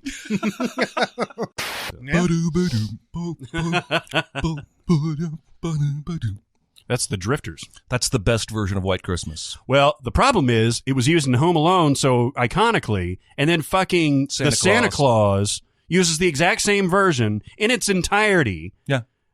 Although when they fucking play hate it the on Santa TV, Claus. they cut it out. They cut a huge drives my wife crazy. This is one of my wife's favorite movies, by the way. I'm so sad. But like, there's a section after he burns the turkey where in the movie that song plays a great deal 'cause he goes while to they different drive spots. through town, Yeah. and the credits play. But on TV, when they cut it for commercials, it just jumps right to them at the restaurant being seated. Oh, really? Yeah. Ah. And my wife gets really angry about that. And I'm always like, why don't you just put in the DVD? And that'll have everything you want in there. And she's like, oh, she wants it the way she wants it. So. And